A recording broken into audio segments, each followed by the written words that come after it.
6, 5. Oh, 7 star citizens, and welcome to Answer the Call, your weekly. Hold Oh on. God, Mike. Hold on. Hold on. There he is. Gray with a bunch of text. Hello, everyone.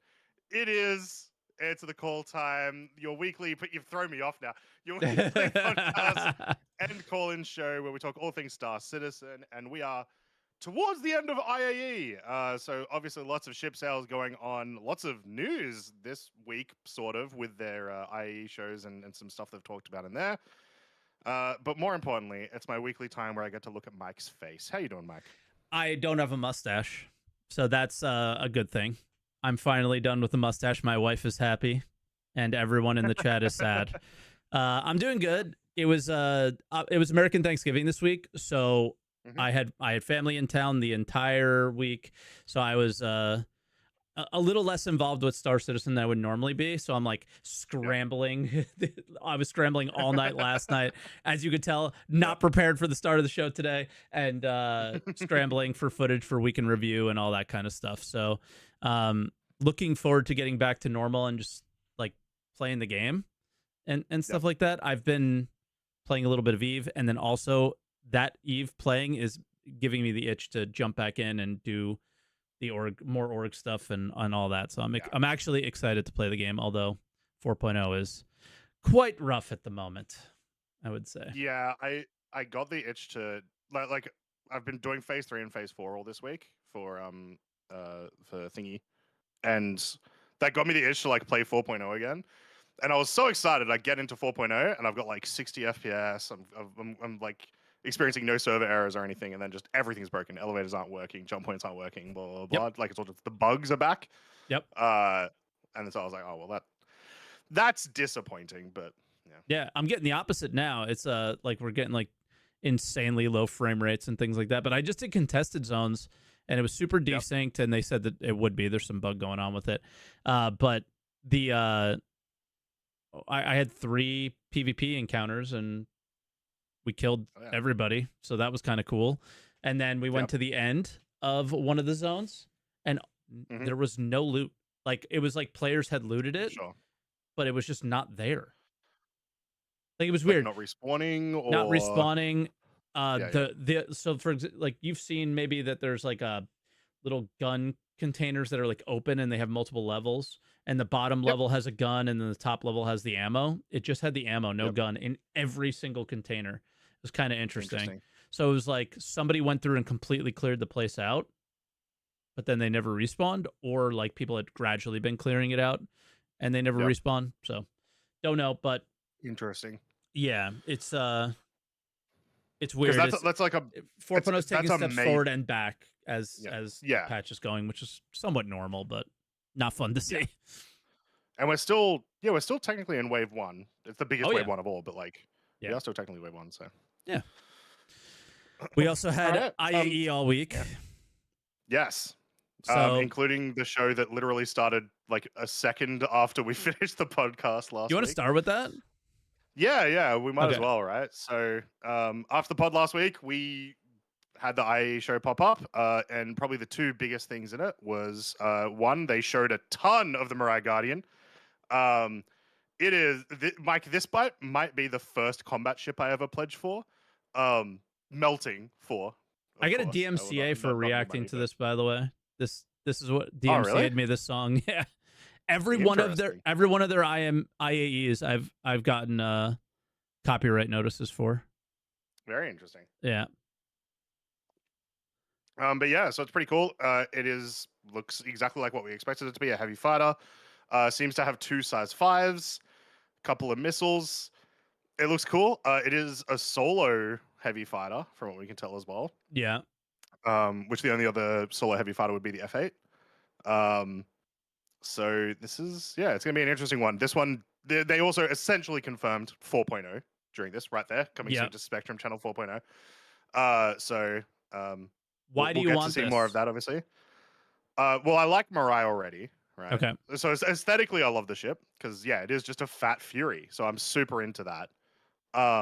as well as it looks like it'll be a bit glass cannony. Obviously, we have like none of the stats really yet, but Yeah. it sort of feels like it'll be that way. And I'm a sucker for a glass cannon. Something that does a ton of damage, but if anyone even remotely good at the game fights me, I'm screwed. I'm down. Okay. Yeah. I look at it as they were taught. I guess, was it in this episode? I can't remember what the discussion was in episode 2 now for some reason. Capital ship gameplay. Yep. Okay, so it was this one where they were kind of talking about how you have to take down the defenses essentially of the capital ship before you can actually damage it. Yep. Maybe long range cannons, heavy fire from these kind of things that can take a bit of. So like you want glass cannon, but I feel like they're ships that are meant to take out larger ships, which I feel like heavies might be taking out bombers, things like that. I don't know if this is like Polaris. It's certainly not Solo, but like taking out turrets and things with these things, which means you have to be able to take some shots from them. So I feel like maybe it'll be glass cannon for the heavy class, but it's still got to have some shields and some armor, you would think. Maybe it'll be really good with shields, really bad with armor, or vice versa, something like that. Yep. But I have no idea. I do think it looks cool as well, but like you, I don't get excited for the combat stuff as much usually. But you seem to be hyped about this one. Yeah, something about this is just speaking to me, and like I said, I think it's purely just because it's a big Fury, and I'm a huge fan of the Fury. So fair. I might end up melting some stuff and grabbing that once it goes to 4.0. But yeah, it's dope. Okay, and then I guess we can get more into the capital ship speak stuff that they had. How did you feel about all this? I will say that, like in the like before we started the podcast today, I'd said to Croncy that I really have. I think for if you're a player, like the whole point of these discussions is for them to sit down and provide their vision and give you information. And I think this has been the worst way that they have put something like this together so far. SCLs allow us to ask the questions and them to come back and forth. And ISC is highly edited where they think about the way that we would react to the discussion and that they edit it in a certain way so it is informational. Jared asked more questions. Oh, maybe we should. It gives them more time, where this felt like a live interview that was like a little bit edited, like they were just switching cameras for the most part. And I think they bounced around a lot, and it was difficult to get the point they were trying to make in all of the ones that we're going to discuss today. Like when I tried to break these down for weekend review, I had to go from this part of the video to this part of the video and pull that over and to actually create a cohesive argument about things. Yeah. So I think the biggest thing is it's like you're expecting ISC levels of like depth or SCL levels of sort of like freedom of like communication. Like they're just sort of free to just say whatever they want. Like it's not as prepared in SCL. But no, you're getting that ISC. in like a sure, but even within that, you're getting like a what would be a 17-minute ISC in 6 minutes. So it's like obviously, you can't go into super big detail about some of these things, and these would be topics maybe with the exception of the capital ship gameplay until it's further along, these still would be topics I would expect a full ISC on. Absolutely, as they're coming in, right?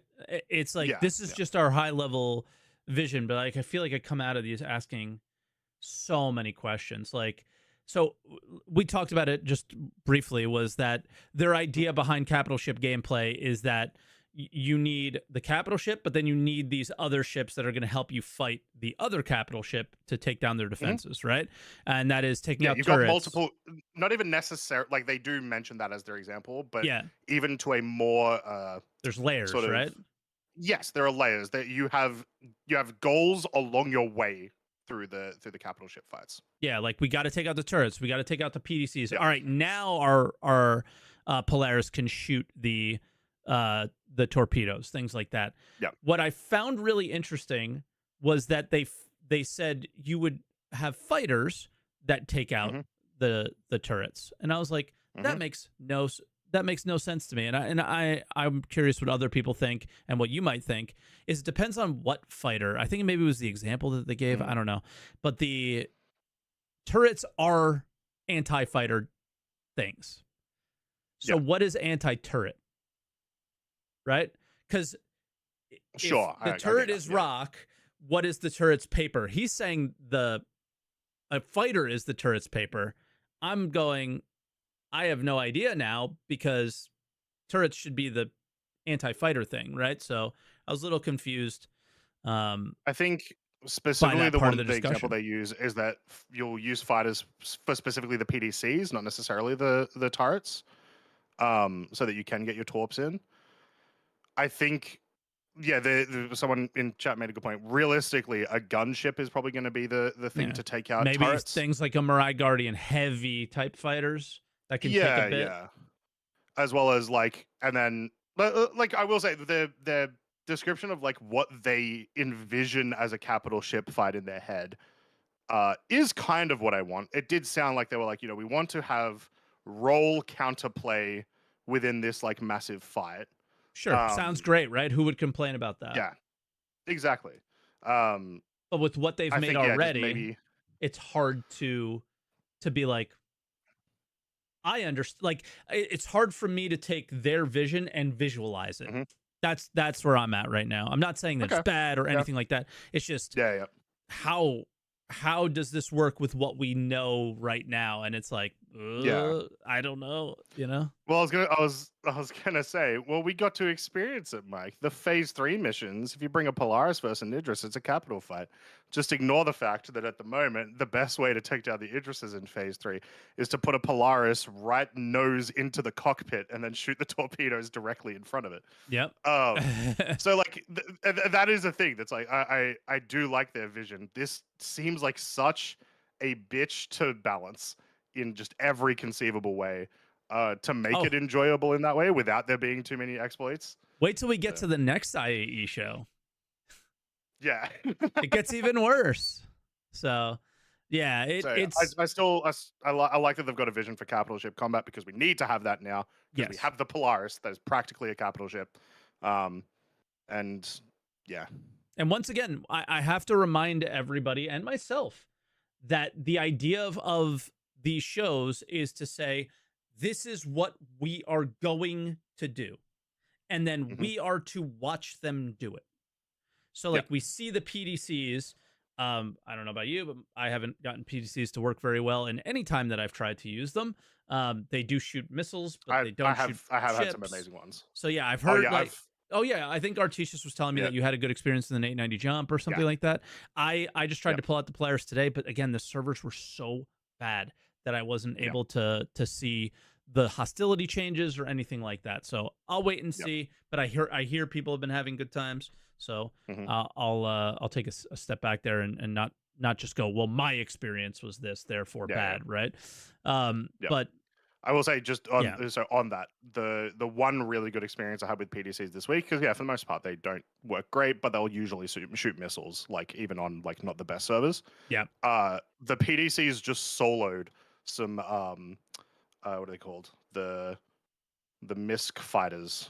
The Ryan. It's soloed like 2 Reliants that were flying around the Polaris, just the hell yeah, PDCs. nice, So yeah, yeah, that's sometimes cool. they work. Yep. And when they do, I'm sure it'll be good. Just like with Star Citizen, anytime it works, it's usually pretty fun. But Yeah. I think people are still struggling to get the. I see it now. It's the Idris here, so for save Stanton and Yep. things like that.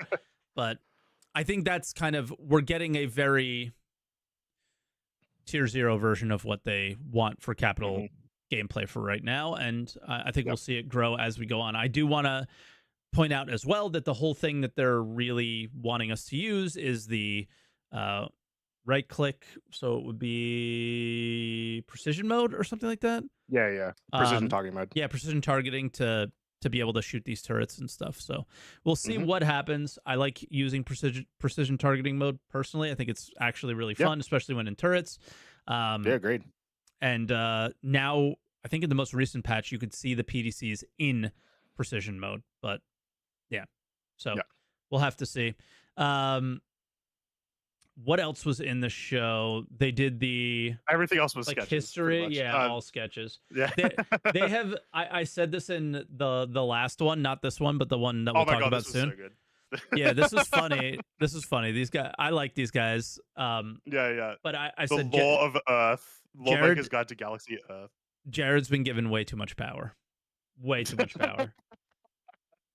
Our subscription fees have gone too far. I've gone way not to where they should be, but that's okay. I think it's funny. Yeah. It's obviously just a joke, but. So obviously, normally around now we'd be getting like our Jax videos. That's sort of the content you get around IAE. They've been doing these instead, and I think I've converted. I love these a lot more because it's a lot more of the dev. It's like a time for the devs to be silly and fun, and there's still relevant information, though, like you said, not necessarily as concise or as helpful sometimes. Yeah. So I am fully converted. But now they need to do this every single year, and if they don't, I will stop playing Star Citizen.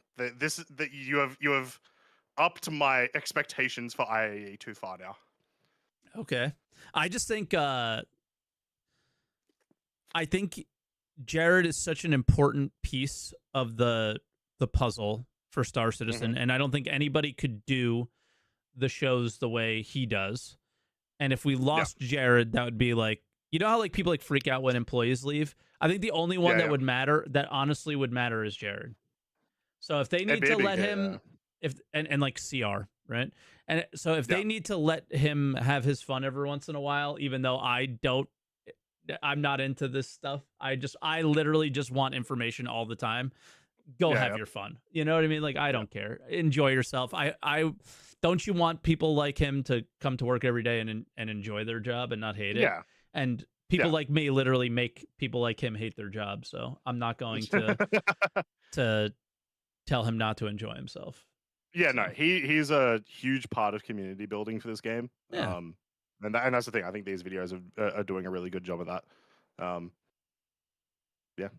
Yeah. You want to go to just jump right into episode 3?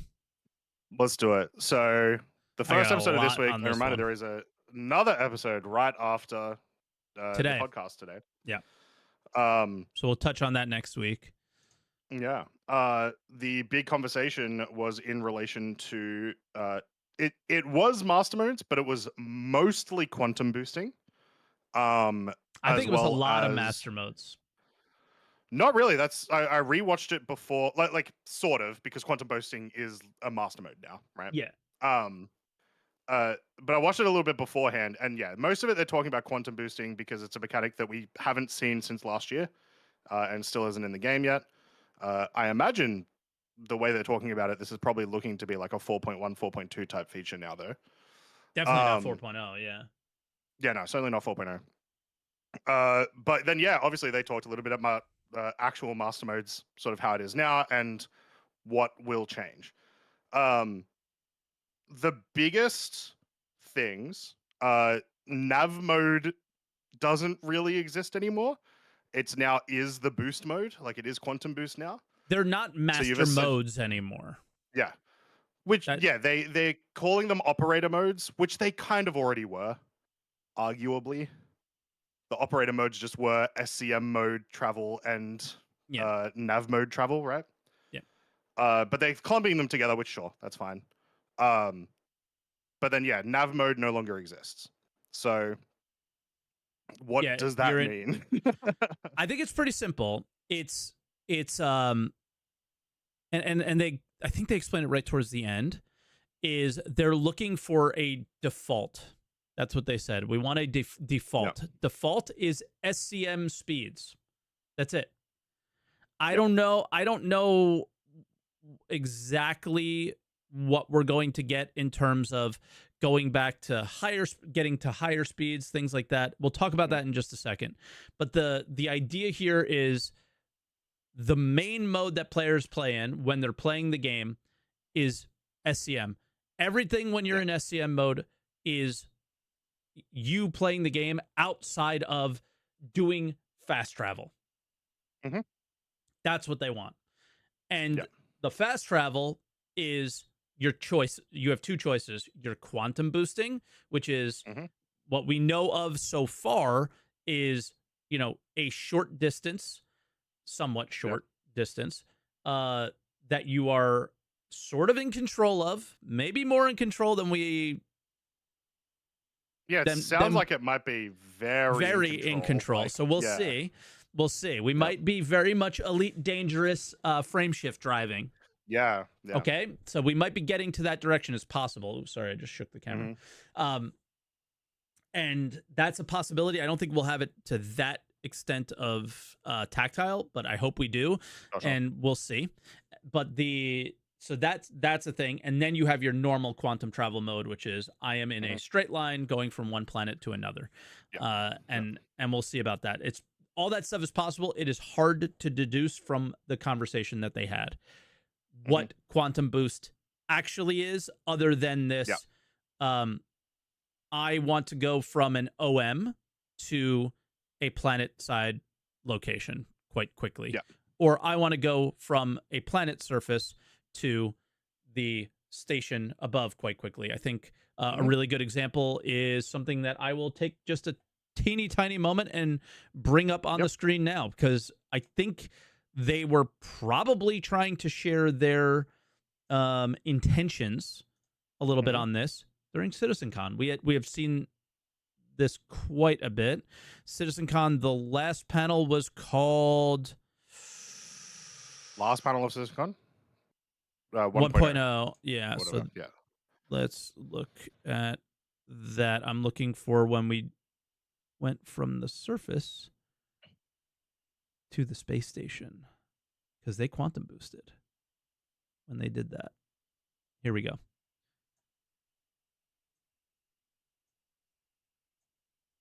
All right. So they're on the surface and they're in SCM right now going, and they had mentioned top SCM speeds a lot. When we are here, that's where we're going to be. What top SCM speeds, we don't know. But then they go from very slow speeds to boom, that guy quantum boosted. That guy quantum boosted. This is not quantum travel. This is quantum boost. And you could tell, I think, based on some of the stuff that we're seeing here. So you're just, I want to travel up to that place, and you go. It does seem not hands-on, but we know from previous demos. I also imagine that this was a completely on rails video anyway. So of course, but we also know from complete other demos that it was somewhat hands-on. So we'll see. So I don't think that was quantum travel. I think that's quantum boost, and that's sort of their intention for it is, hey, I'm over here, but I want to go over there. I can literally see that place. Yeah. I'm going there quickly. And the big thing that they mentioned was, we want you spending more time playing and not traveling. Wow, something I've been saying for 10 years. So thank you for finally recognizing it. When am I going to take my bathroom breaks now, CIG? God damn it. Exactly, right? So that's I think what that is. Now, what we don't know is how, and what they didn't discuss in the entire Master Modes discussion, for the most part, was what combat is going to feel like. Very, very little about that. It was a lot about we think the problem is this. And it's like, no, there's been lots of problems with Master Modes that aren't related to swapping the modes. It being incredibly abrasive or abrupt, right? When you switch modes, it's a very abrupt. It's first off loud sounds. Second, huge boosts back and forth, and it's all these weird things. They want to remove that completely. The other thing with quantum boost is you boost in a direction until you run out of fuel, is what it sounds like, and you decide when it stops. And it stops instantly. So when I get close to that station, I click and I'm out. That's another thing that it sounds like it's doing as well. So I'm curious about how that is with PvP. I'm getting attacked. I want to quantum boost away. I go out in that direction, and then I hit stop, and then I go somewhere else. Things like that. How do I run away from people? How do they prevent me from running away? There's a lot that has to be talked about still when it comes to this. One thing you haven't mentioned in regards to combat is a little tidbit that Jared kind of like threw out of nowhere, which is you will be able to shoot out of like in non-SEM mode now as well. So presumably that means when you are in quantum boost, you can shoot, which could be really interesting. At the very least, maybe when you're like calibrating for it or whatever, you'll still be able to shoot. Yeah. So guns will be active, but your shields will not. Yeah, that's interesting. Yeah. Like maybe not while you're actually quantum traveling or boosting, but while Yeah, you but at the very least, it sounds like while you're like when you're spooling for it when you're in the mode. or whatever. When you're in the Yeah, when you're in mode, the you mode. will be able to do it, which is a huge change. Never mentioned countermeasures, so we'll see. That's a big thing when people are running away, firing missiles at them. They're more effective because you don't have countermeasures at that point. So they never mentioned that. So we'll have to hear about that as well.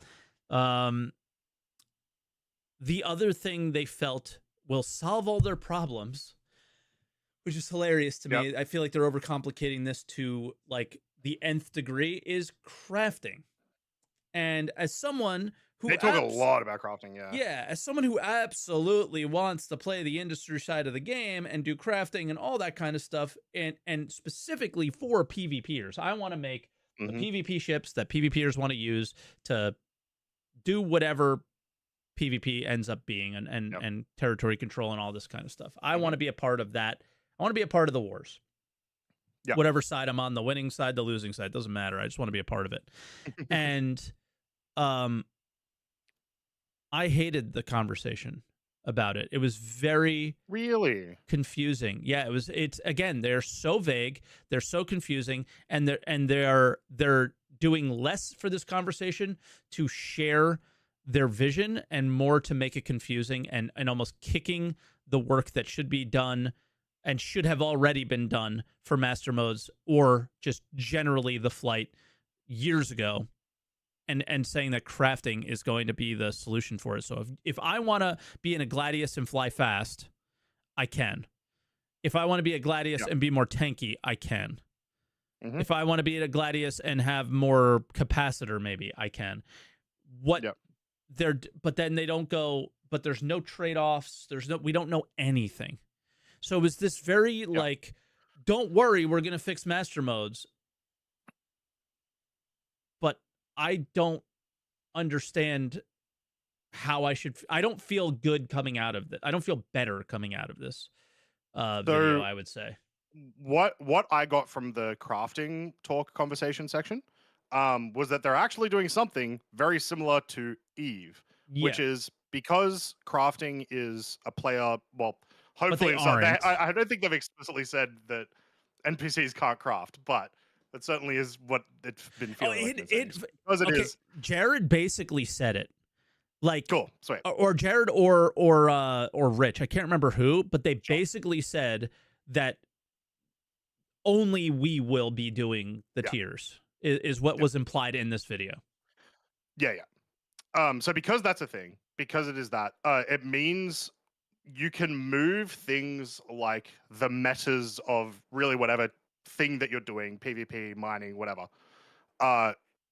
to the responsibility of the player, which is great. That's a really good way to do the economy, because it also means if something becomes an issue, like let's say everyone needs to be running tier 5 Buccaneers because they're just OP as hell and they're crazy, whatever. You can then just balance the crafting to make it so that those are like harder to craft and whatnot. And then the players will still just craft, whatever's going to give players the best advantage. The money, in terms of like the economy, the money changing hands between players and the balancing of that. If something is, once again, Buccaneer tier 5 becomes OP or whatever, players will pay more for that. That's an economy balance that's going to work in that. Yeah, regard. but the I'm problem, actually really positive about this. Yeah, but I don't know how you can be with what you just said, right? Like it's more like Eve, because it isn't just Buccaneer tier 5. Your Buccaneer tier 5 is going to be completely different than my Buccaneer tier 5. Mine might be the OP one, yours might not. And then what we talked about earlier, the balancing nightmare that they just created by saying everything that they said is insane. So I disagree. I think because you are moving it, once again, because you're moving it to a player's responsibility, and the amount of like a lot of it will come towards what people are willing to pay, and then you can just balance blueprints, right? And then what if I've something already is far crafted too something aggressive, overpowered? Welcome to video games. Like, you know what I mean? But that now I happens can all the time. I can insure it and never lose it, and now it'll be OP forever, no matter what change they make. It won't be because they've nerfed it in a patch. That's what I'm saying. Like you can make it so that this works in the long run. How can you nerf? Like let me like try to give the example so you maybe because it just feels like you're not getting the point I'm trying to say. Is how can you nerf I crafted a Gladius that goes 600 meters per second. Yep. And then they decide that all crafted Gladiuses can't get that percentage from that point forward. What happens to mine? What happens to something I've already created? That is nerfs. You are describing people's main complaints with nerfs in every video game. No, because you. How do I make this clear again? After you're talking about, they can balance the crafting aspects of it. I'm saying if I've already crafted, and it's already out there. Yeah. It can't be balanced. Nerfed. Like a tier, yeah, because tier 5s get nerfed. Right? If let's say, use your example of the Gladius. Let's say, tier 5 Gladiuses have 600 meters a second or whatever. They can just nerf tier 5 Gladiuses, and then people may stop crafting Gladiuses as much because they're not as OP. Like, okay, did we watch? I like everyone's agreeing with you, so I think I'm probably the one that's in the wrong here, but I don't understand how. So I watched CitizenCon a lot, and I was obsessing over the crafting stuff, and everything that was on there said when I create this blueprint, or when I create the ship from this blueprint that I've researched, my blueprint says that this Gladius's engines will be 50% faster. Right there, my Gladius will be 50% faster. So what? So then, how are they going to balance / nerf numbers, the one that I made, and then yours? Those numbers are determined by the materials you use, which are data sets that can be changed. So therefore, you can nerf it that way.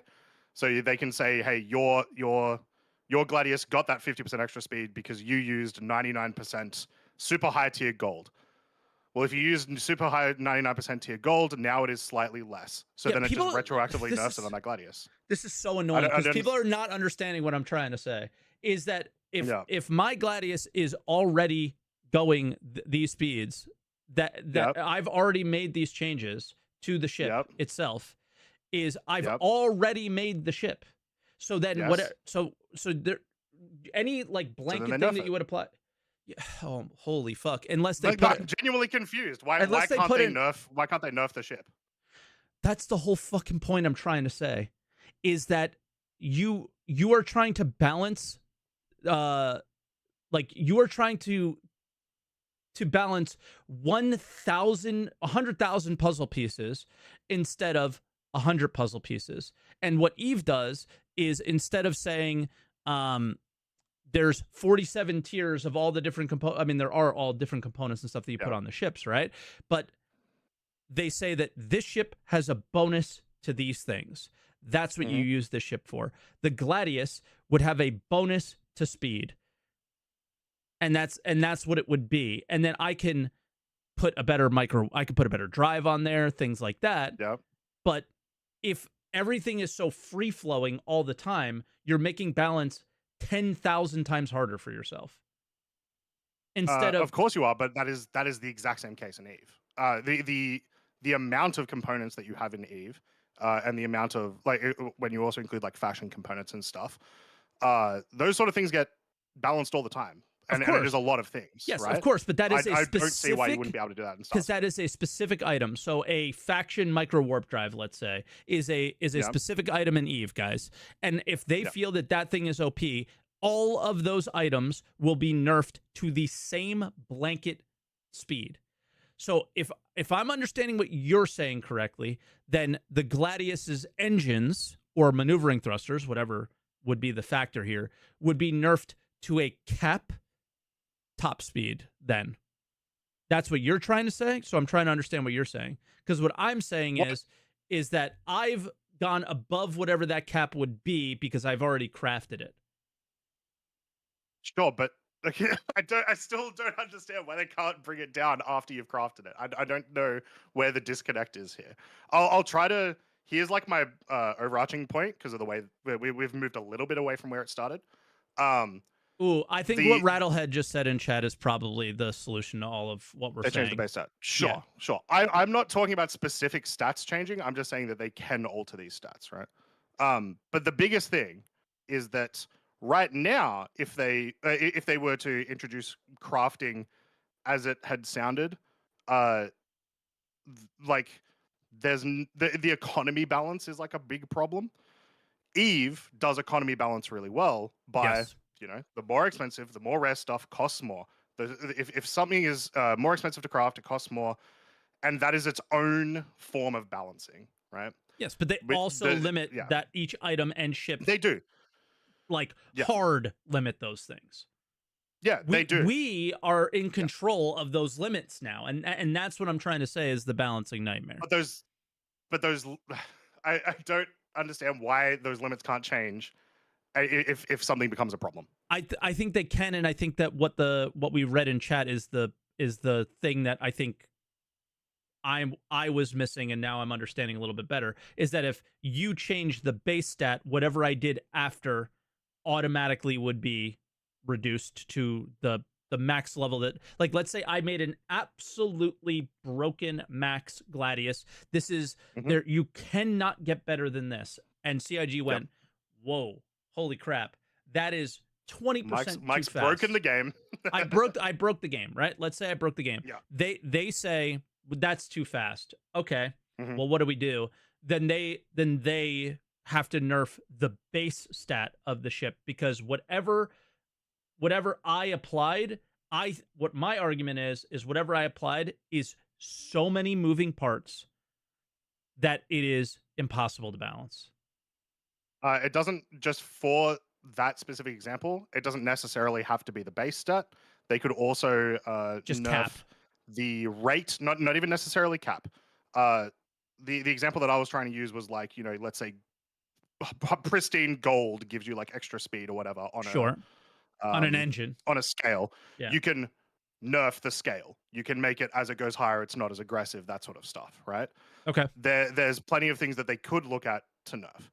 But once again, the main reason why I thought that, like, to bring it all back, the main reason why I liked that bit of the topic of conversation is because they are talking about like essentially players being responsible for some level of balancing, like self-balancing, because you will pay for certain things. Like they talked about economy basically, and it actually mattering in this instance. Yeah, 100%. And that's good. And the fact, and that's a good forethought that they don't often have. Yeah, absolutely. It's I think it's super duper important. I just fear, like, I keep looking at these situations where I scan, you and I are getting into a fight, and we're both in similar ships. I scan your components. I see what components you have. I have no idea what's about to happen. Do you reckon they might add that as a... Maybe that's a lot of information there. It is, but it'd be a cool thing for like scanning ships to do, like dedicated scanning ships. Is that even something that'd be cool? Would that maybe be a bad thing? What if is it better to just not know? Like, is it better to I do think it is, because that's cool, right? Because then you're like, what's the rate? Like javelin v javelin, we don't know how like high tier their javelin is necessarily. So like, what's the range of like this fight that we could have would be cool. But then I do also think it would be cool if it's like, hey, we have our dedicated scout coming in. They're going to scan the javelin while trying not to die and see like how we kind of size up. I think either way it would be cool. Which one would be cooler? I don't know. Yeah, it's just be like, oh, we're not really punching through their shields. They went shield tanky on this one. But that could be cool as well, because you're like, all right, well now we need, like, we assume their shields are better because they must have gotten tier 3 components, tier 5 shield upgrades, whatever. Let's do a different approach. Right? Yeah. But I also like the idea of, I have a Gladius, you have a Hornet.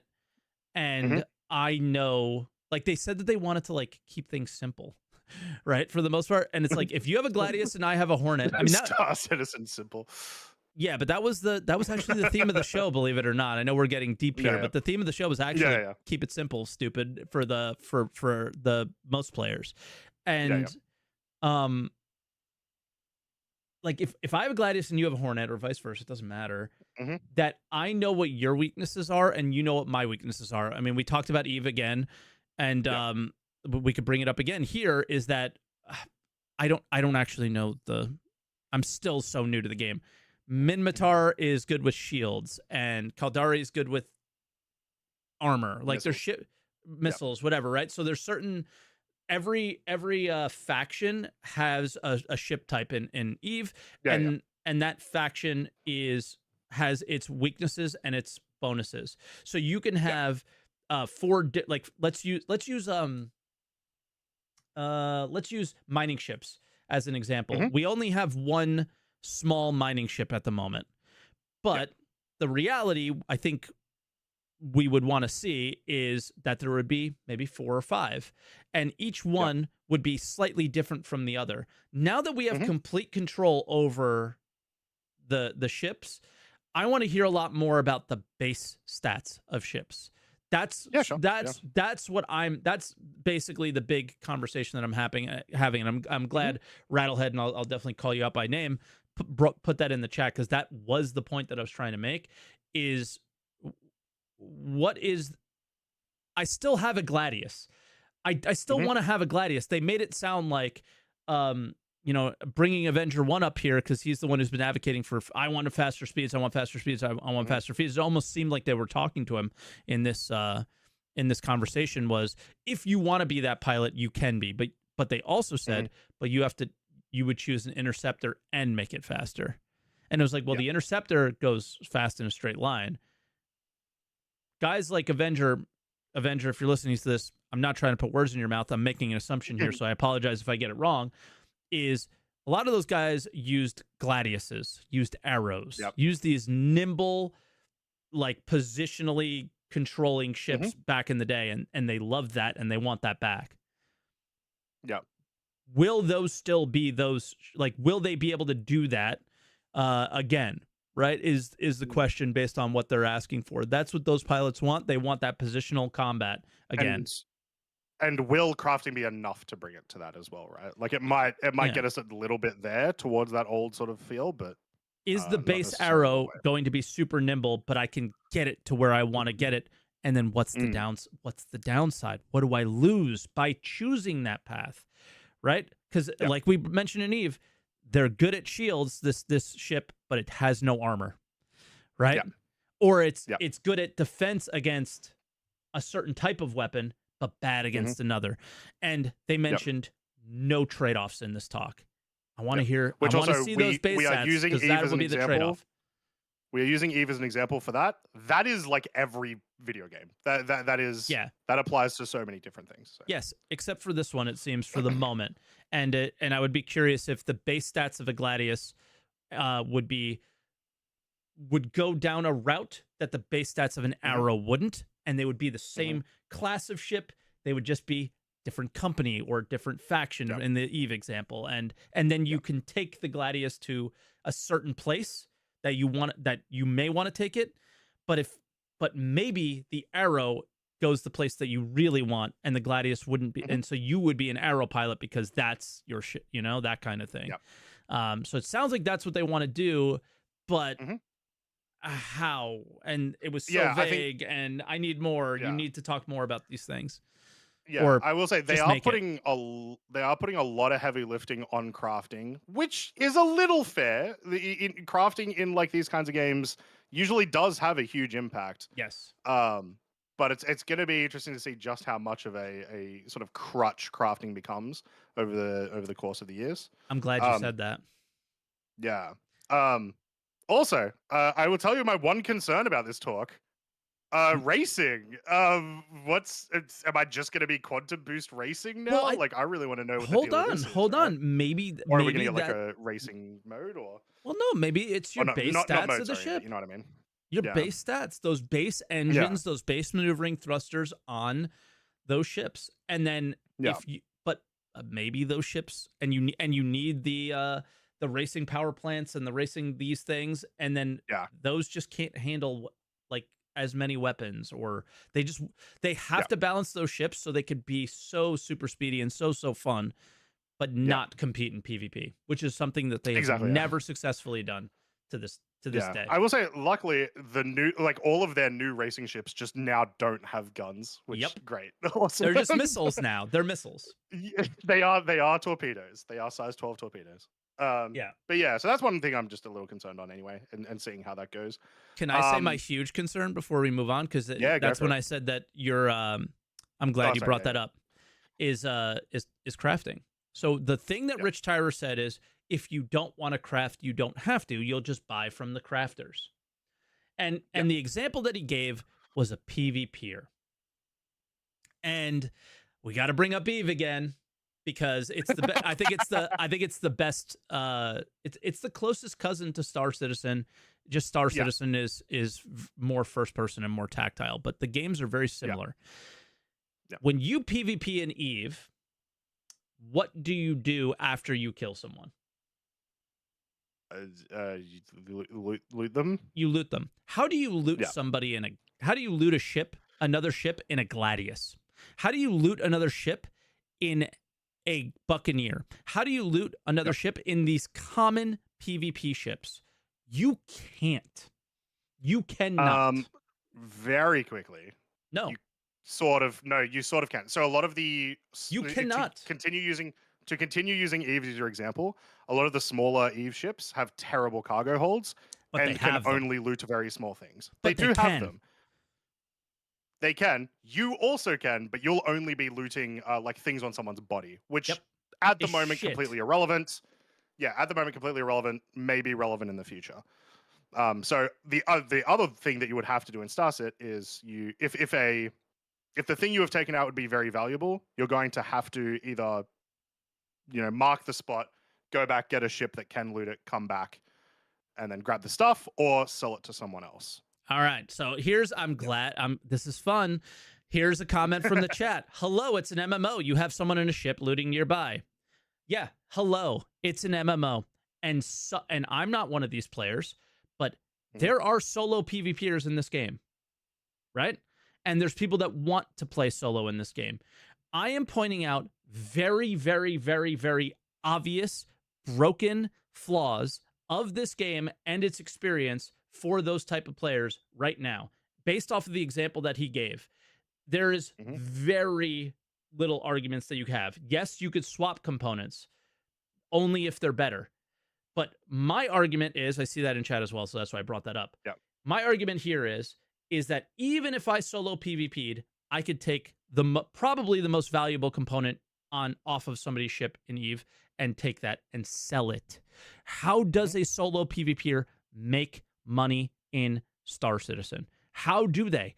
And I don't see a single way of doing it outside of killing that player, going all the way back to the station, grabbing your cargo ship, and coming back and looting that stuff or salvaging it and doing all those things.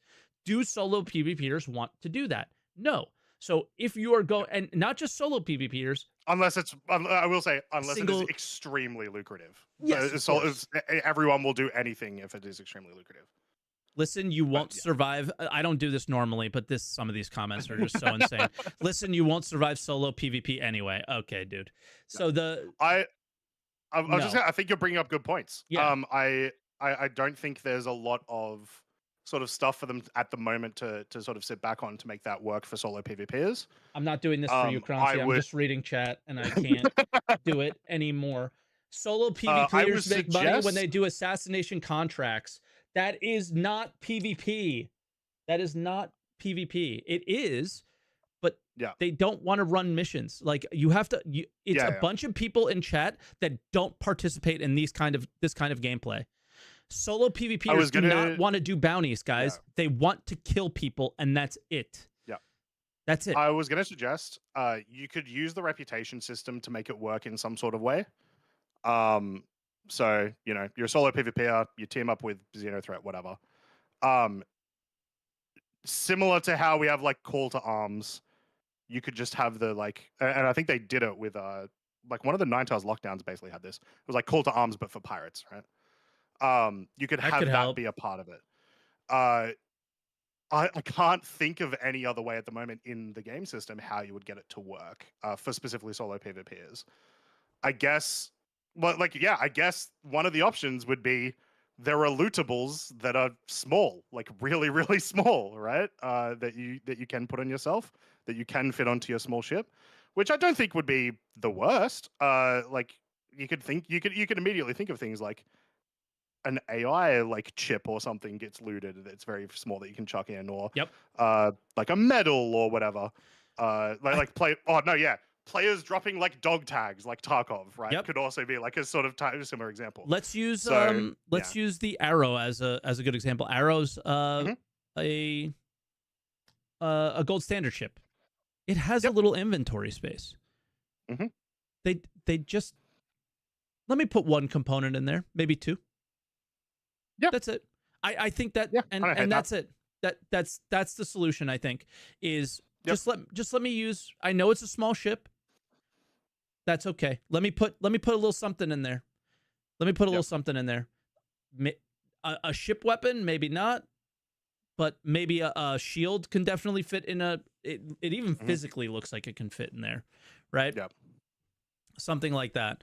I don't care what people are like. I gotta stop looking at chat because I've played the experience that doesn't exist in Star Citizen, and it is so incredibly satisfying. Even if you're roaming in a game like Eve in a large group, you are roaming, you're killing somebody, the guy goes down, there's the loot container there, everybody rushes for it and grabs whatever they can. And every Yep. single ship that is in that roam, whether it is a frigate, which is like a small light single-seater example for Star Citizen, or a big ship, every single one of them has enough cargo space to take something. And that is what is missing in Star Citizen. And that's a big problem with PvP, is he said that PvPers just spend the money and make the money. Okay, fine. Then another argument that I didn't see from chat is that there would be orgs would back up those players. Yeah, probably. Orgs would give them money so they would be able to get the ship. Okay, sure. But those players have to have that experience. You have to give that experience, because killing players is fun, but there has to be that I killed you and took 100 million. I got 100 million from that kill. You have to have that in this game. Trust me. Please trust me on this. This has to happen. If it doesn't happen, it's stupid. Yeah. No, I agree. I think it is a weird, like it is a unique problem for Star Citizen because of the way the game is. So it's like I think there needs to be a unique solution. But they also need to talk about it, because we're about to get pyro. That stuff's going to be happening more often. And you never want everyone to be out of the to trying to think of the word. You want everyone to be able to do their thing and do their thing okay. Yeah. I'm So, not necessarily going to participate in this gameplay, but it needs to exist. Yeah, it existing, because like you're a bit more of an industrial player. Yeah. If you have to move cargo from Castra to Stanton, which is when Castra comes out, is going to be one of the most like popular things that people have to do, is go through Pyro to get to Stanton. Yep. The idea of the risk makes the game so much more interesting. And there's only risk solo PvP if is in that somebody example. wants your stuff, and they have to be able to get it, right? Yeah. And the ships that they're going to use to kill you cannot get your stuff. That's my argument, guys. That's my argument. So, and the solo PvPer is probably flying a single-seater ship. And if they're not, then nobody's flying single-seater ships, probably. So it's like, okay, well then take a Cutlass. But that's not the ships that they want to, you know what I mean? Like, I'm trying to advocate for everybody to have what they want here. Just let me take a quantum drive and throw it in my ship. I think that is probably a decent Which middle ground. I think that would be fine. I think there are other ways to do it. Just because Star Citizen is a weird game with weird rules versus other games. Yeah. But the idea that they essentially need to be compensated somehow Yep. in an interesting way too, not just here's a UEC, is an important factor. I also want to touch on one thing that you mentioned that Richard Tyra said, I think, which is like, yeah, PvP players, you'll just buy the stuff. To be fair, 90% of PvP players will still probably participate in crafting one way or the other with their homesteads. Like that stuff will be there. I'm sure reluctantly they're gonna yell at me. Someone's gonna yell at me and be like, I am never going to craft ever. But that aspect does come into it. I think it's a bit it's a bit aggressive to say that they can just all buy it from people when realistically they'll be like, when we get entire orgs sitting in like one area of a planet, they'll be making them themselves, and solo players will be in those orgs. They'll just, they'll buy their stuff from their org members. Yeah. Either way. But again, how do they make money? If you really think about it, everyone's answer is go do bounties, go do PvE, go do crafting. And it's like, you don't understand the mentality of these people. I've been one of these people at times. I never start out in MMOs like that, but I always end my MMOs just like a complete PvP, murder hoboing, whatever, because that's all that's fun at the end, right? That's all you want to do. But if the game is to be healthy, they need to maintain their ships. They need to buy more of them. They need to get more of them. So the crafters are doing it, and it's this nice, perfect loop, right? So how do they make money? Oh, I got something for you, Mike. All right. Random chance blueprints when you blow up a ship. Yeah, I'm not against that kind of gameplay, but is that really a Star Citizen thing, It could be. Yeah. I'm not for that personally, but it just because it doesn't feel like Star Citizen. Piracy is not PvP. Piracy is PvP, but PvP is more than just piracy. Yeah. That's what I'm trying to say. So every aspect of the game, players need to be able to make money, and I'm arguing that there's one aspect where they don't, and that was the literal example that Rich Tyrer gave. Yeah. So I think that's something they really need to address. But yeah, we're coming up to hour 1 done, and we haven't even talked about Save Stanton. So Save Stanton, I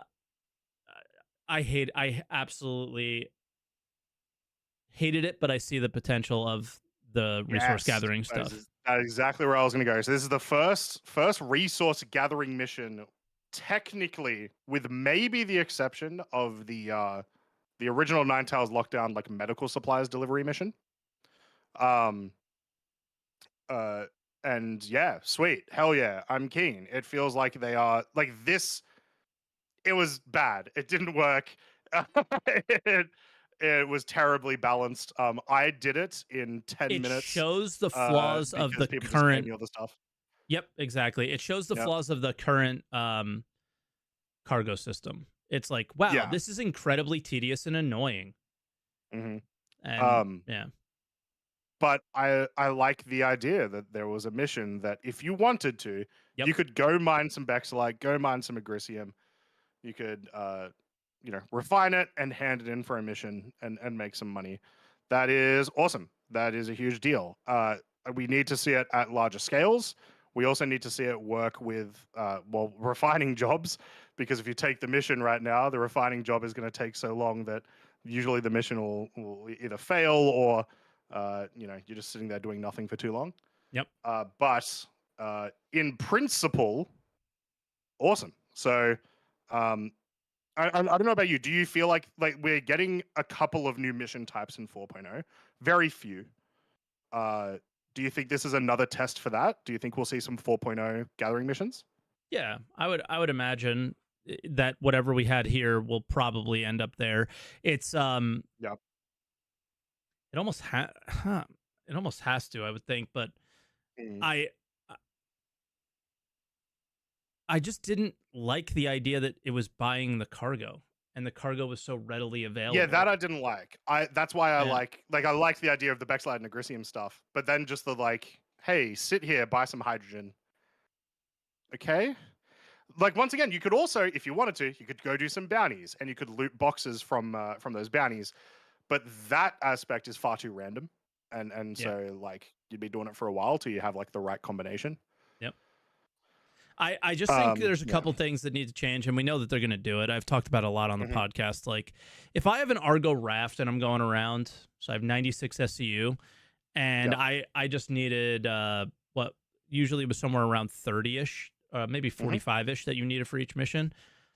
Like, I should be able to put 332 SCU containers on my raft and fill one of them with 11 SCU, fill another one with 12 SCU of something. It's just they've as per usual put an incomplete system in the game, and that are trying to make basically complete missions work with those incomplete systems, and it's just we're hitting a wall with everything, right? Like somebody mentioned, mining didn't work because the refinery gives you the largest boxes, and then you can't return those boxes to the places you want. You'll lose.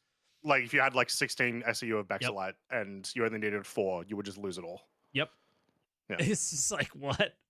Or like you didn't make any money doing the mission because you just bought all 16s because you didn't feel like moving 1,000 different cargo boxes just to be able to complete the mission. So you would just buy all 16s and then just lose money just to be able to get the guns. Yeah. Which the guns were fun. I thought the guns felt pretty good. But yeah.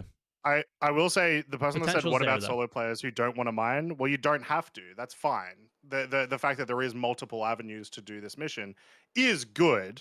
But like Mike is saying, a lot of these are not complete, or they're awkward, or they're just it's a strange iteration of this type of mission, I guess. Yeah, I saw somebody else in chat say that they wanted it to only be salvaging and mining. You cannot do that, right? Because the mission you can't do that for a global event. Like this. Yeah, because it needs to be available for people who don't like. You can't even get a vulture without buying it in game or buying it for real money. So you can't even rent it, right? You can rent a prospector, but you can't rent a vulture. So it makes it challenging for players to complete this if it was only salvaging and only mining. Now, do I want only salvaging and mining missions? Yes, of course. Yeah, 100%. I'll add a caveat to the, you need to make it so that like everyone can do it in their own way, sort of thing. If player trading was in the game and simple, I would be fine with it. Like if it was, you just put up the stuff on the market, but I can buy it from Billy. Cool. Yeah. Well, and I mean, that's basically what's in the game. You need to get Bexalite, you go to Magnus and you go buy it. Yeah. That's what everyone was doing, right? So everything was readily available in the game for you to go to purchase. But I don't know what percentage of players like and what percentage of players dislike the current cargo, moving mechanics. But as someone who likes them, I hated this. I hated this experience. Yep. So yeah, it just wasn't enjoyable. I had someone just gave me all the materials and I just submitted it all. So that's how I ended up finishing it. Yeah. I think I did 3 on my own or 4 on my own, and then the last 4 that I had to do, which by the way, 6 out of 6, hilarious. I had to do 9 out of 6 to finish it for it to actually give me. Yep. I got the perfect 6. Nope. But good thing for me, my my org got all the materials together and stored them in our org hangar, and that was it. We just, hey, you guys want to finish the mission? Come meet me in my hangar. Up, you put it down. Up, you put it down, and we just would do that for everybody. So yeah. That's that sucks, but it has tons of potential, and I look forward to stuff in the future. It's a type of mission I want to exist in the game. So exactly, right? It just sucked for Save Stanton because you had to do it. You didn't do it when you wanted to do it, right? Yeah, exactly. That's a good way of putting it. Because like I wouldn't have minded, like, you know what? Today we're going to do mining. We're going to, like, we know that there's missions for Bexalite and Agricium. We're going to spend 6 hours just stacking it so that when we come back tomorrow, we're just delivering Bexalite and Agricium across the. Also, it should have been like 2 missions, not 6. 6 was aggressive. 6 was insane. 6 was insane, dude. How does a solo player complete 6 with like if they just have like a C8? Yeah, that'd be I guess they that'd rent, but take a like while. that's Yeah. insane. Yeah. All right, Anvil Paladin, or we're never gonna finish this show in time. Oh shit, yeah. Yeah, so new gunship. It is a reskinned, like worked Valkyrie, basically, which I love because the Valkyrie is one of my favorite. Oh, I thought you were combat gonna ships say in the game. Redeemer. No, like as in like physically. Yeah, It yeah, is yeah. it is a Valkyrie. Yep. It is I think one crew less than a Redeemer. Right? Yeah, I think that's right. You have 2 sets of double 4s on the sides, 1 set Yeah. of quad 5s on the top. The pilot has no guns. Had no guns. Yeah, had no guns. They have since said that the side guns will be able to be used by the pilot if there's no one in there. So it's a fair amount. Oh, and then also like a bunch of missiles. I think it's like 6 size 4 missile racks or something. It's got a lot of firepower. It's cool. Super I sick love cockpit. this. Yeah, sick Yeah, cockpit. that is dope as hell. So it is 2 different levels, but it's just kind of cool that you can like look down and see the other people in the ship.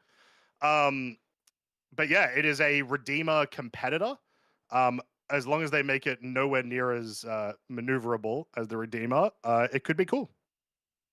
So somebody brought something interesting up in Discord this morning or last night.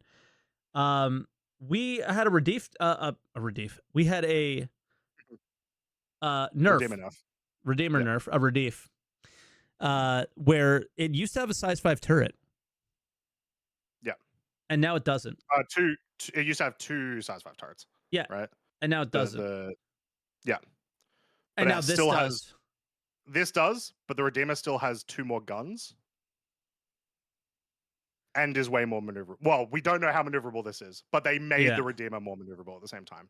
Yeah. So, but just pointing out, this was a marketing nerf to the Redeemer, probably. I think that they knew this was coming, and they decided to make that nerf not because that ship in particular was too good. We know that the nerf for the Drake ship, it's escaping a Corsair. I was just about to mention was that. like absolutely needed. And anyone who's complaining about it is an idiot. I'm sorry. I think it was IAE Show 2 or 3 when they literally said it was like responsible for like 60% of all kills or something. Yeah. The Corsair. 40%. Which is just a ridiculous stat. Yeah.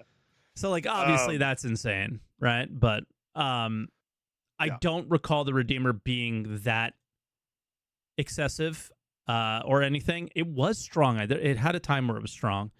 So yeah. It was really, really strong when it came out. They slowed the turrets, and then it was arguably still strong. People just didn't like that the turrets move slower. But these ships are always weird to balance because, by their own admission, there's not really missions for these ships yet.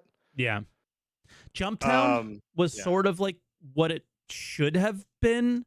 Like these should be strong at Jumptown. Gunships, like but gunships in today's day, like are typically like helicopters, right? They shoot down, or they shoot at like tanks and things like that. So we know. Here's the only thing I can think of is that we know ships or like vehicles like tanks and stuff like that. You can't really see them on radar. Maybe these have. We know from monthly reports there might be specific radars. Maybe these are able to equip radars that can see vehicles better. Yeah, it'd be good. Maybe. But yeah. So yeah. Anti-fighter escorts. I don't know about that. At least not in the current I'll be buying day. it in game. That's for sure. Yeah, because this is not a purchase for me. Yeah, I love the Valkyrie aesthetic. But the paint, I don't like a lot of Anvil, but I like the Valkyrie aesthetic. The paint, though, oh, it's trash. It's so Give good. me better paint. Remember how I said I love black ships? Look at this. That's true. Yeah, you did. Look at this. That is pretty cool in that aspect. Yeah, I love it. I love it. As I will echo it for the rest of my life. I am so sick of these boring ass paints. Give me bright yellow. Give me bright pink. Give me neon green. Like. You can't convince me that like physical stealth matters in this game in terms of colors and whatnot. Just give me something fun to look at. But okay, yeah, the black on this isn't too bad. It looks really good. Now, I will not even be thinking about purchasing these ships, and I don't know. I don't want to do this because I'm literally getting blamed. I see it in comments and stuff. I'm literally getting blamed for people getting let go from the company and stuff. Like because I don't advocate for making stupid purchases and feeding into CIG's like FOMO marketing bullshit. And this a picture of a ship after in the last two IAE shows, them saying not in 1.0 for a ship that you spent money on 5 years ago, 6 years ago, is insane. How would anybody think to spend $260 for something that might not ever happen? Like, realistically, may never happen at this point. That's the, like, if they don't say to me that this ship is coming out in the next year, why would I ever spend money on this picture now? When I spent money on the, I don't know, the Crusader, the one that flies Starliner. like, yeah, the Starliner, like, and then they tell me that's not coming out in 1.0. Yeah. Why did I do that? Why did you do that? Yeah. That's not okay to do. This is bullshit. That is a good point that we went, like, we missed when we were talking about IAE Show. So they mentioned that both the Starliner and the Endeavor, not for 1.0. Yep. The Endeavor, it's not surprising. No, they've been literally seems like a mess. Saying that would be the last ship always. Yeah, the Starliner was surprising to me because I think it was like 2 years ago or 3 years ago, when we were getting like the more extended roadmap information, as in like, hey guys, this is what we're working on for the next year. Yep. They had like the Orion and the Starliner go up at the same time. Mm-hmm. And so I was like, oh, okay, so they have like a higher priority for transportation gameplay sort of stuff, right? And for the Starliner. And then they didn't. Yeah, so that gameplay, then I imagine, like transportation gameplay, just won't exist in 1.0. Yeah. 600i, pointless again, because that's another ship that, like, that's what it did, right? Yep. So the I just struggle with this. Or you know what? Buy 12 of them. Because guess what? This money is going to go to make Squadron, and it's going to go to make this, but it won't negatively affect the experience of the game because the ship's not going to exist in it. So buy as many of them as you want. Maybe I shouldn't tell you not to buy it, because go for it. You're not going to have, and there's no pay to win here because you don't get anything. So go pay to wait.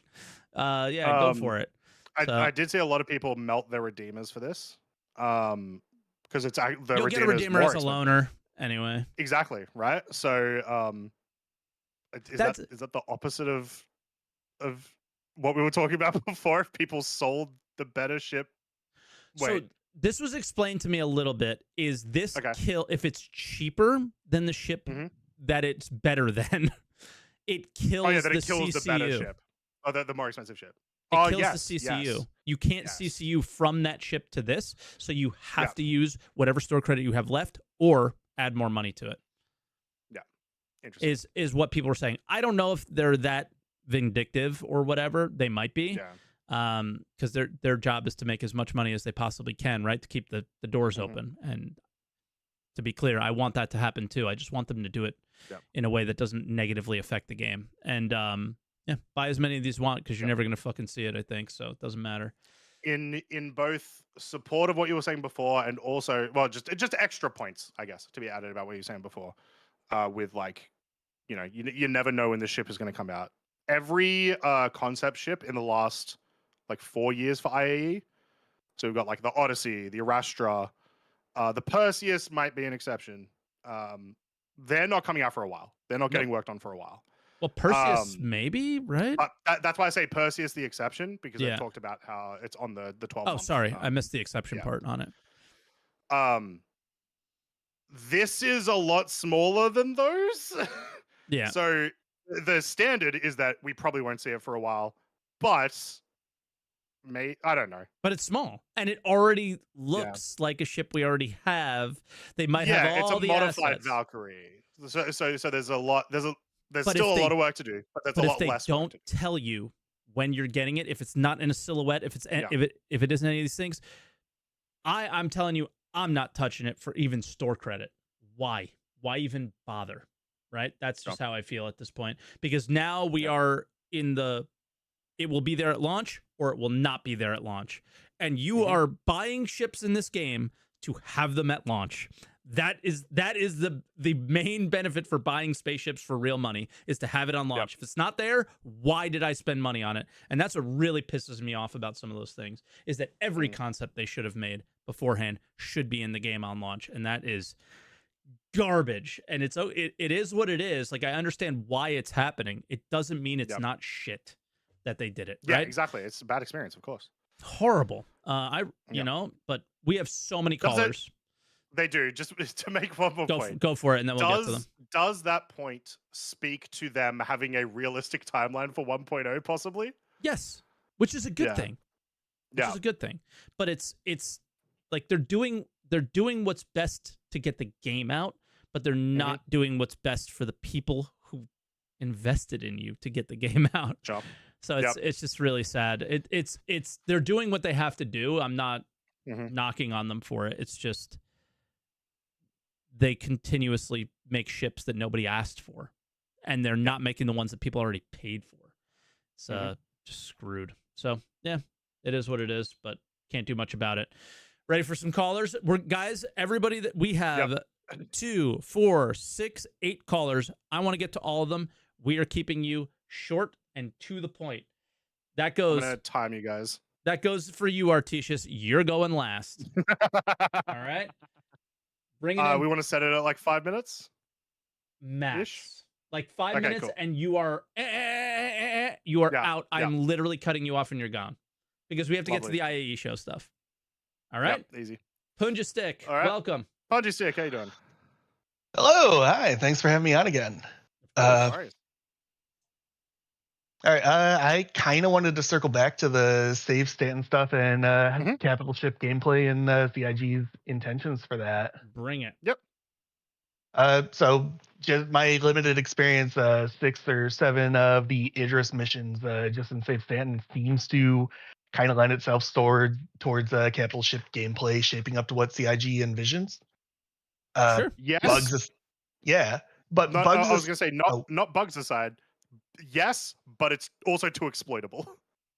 Too exploitable, but that's something that could be fixed later. The most frustrating part is how hard it's been to get the missions done, even if you have like 10, 15, 20 other players in the server. Just pugs haven't really been cutting it.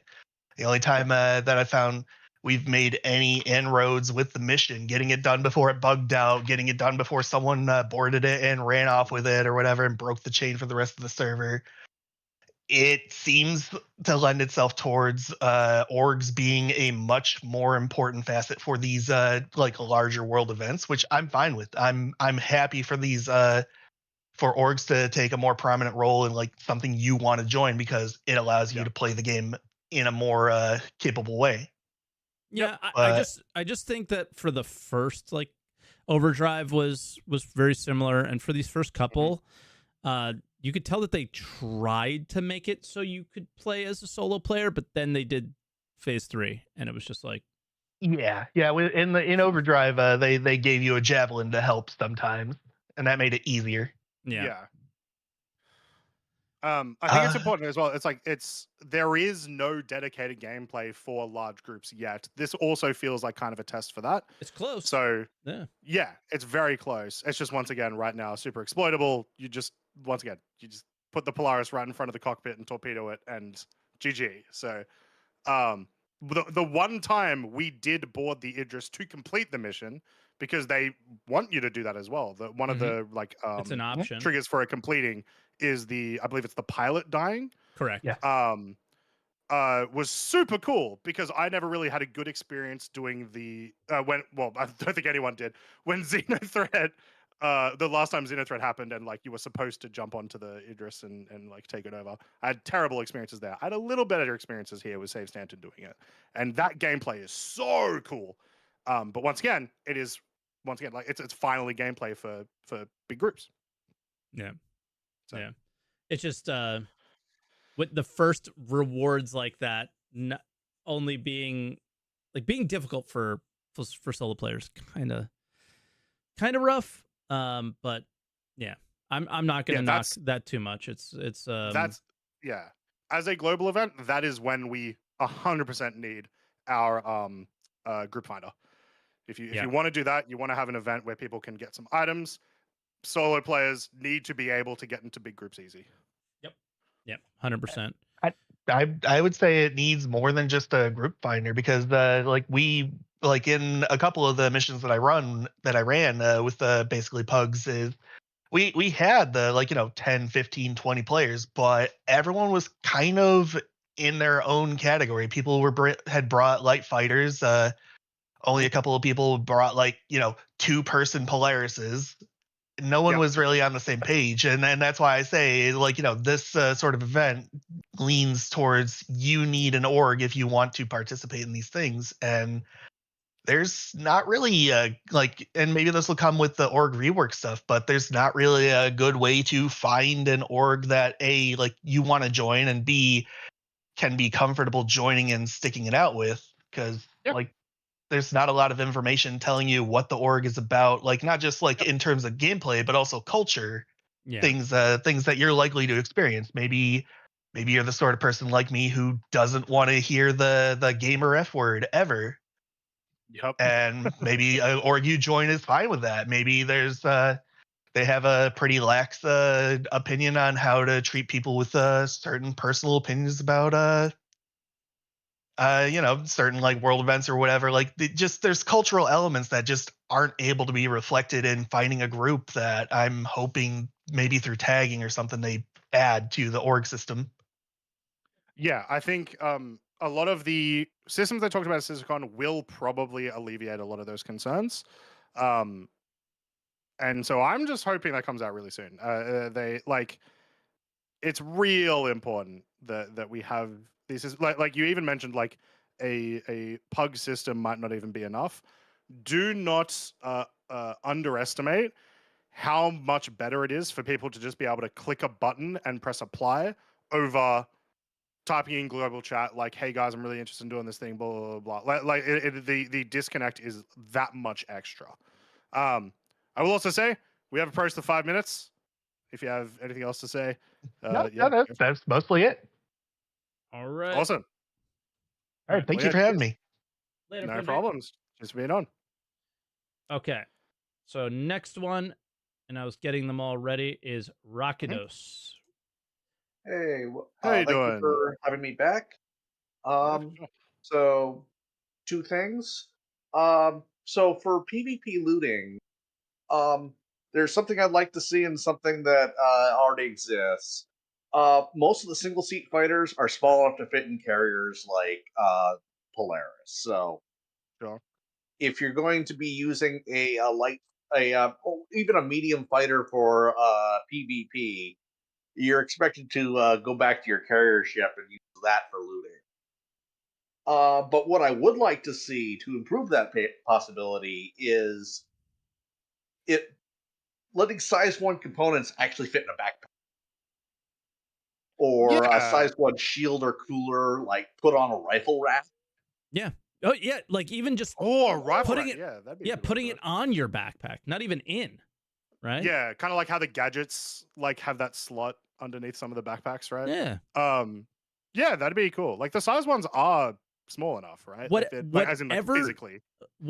You can disagree with my solution of having the inventory on your ship. That is the simplest way of doing things. But the more complicated way, or there could be other complicated ways, there could be other ways.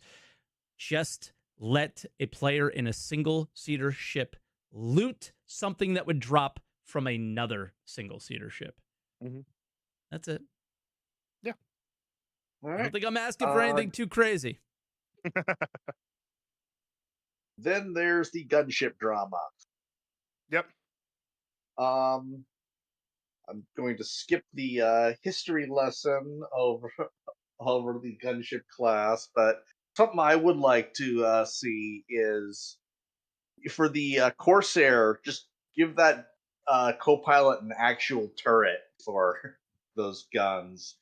And for the Redeemer, what I would like to see is those useless tail guns replaced with PDCs. Make the smallest ship with PDC.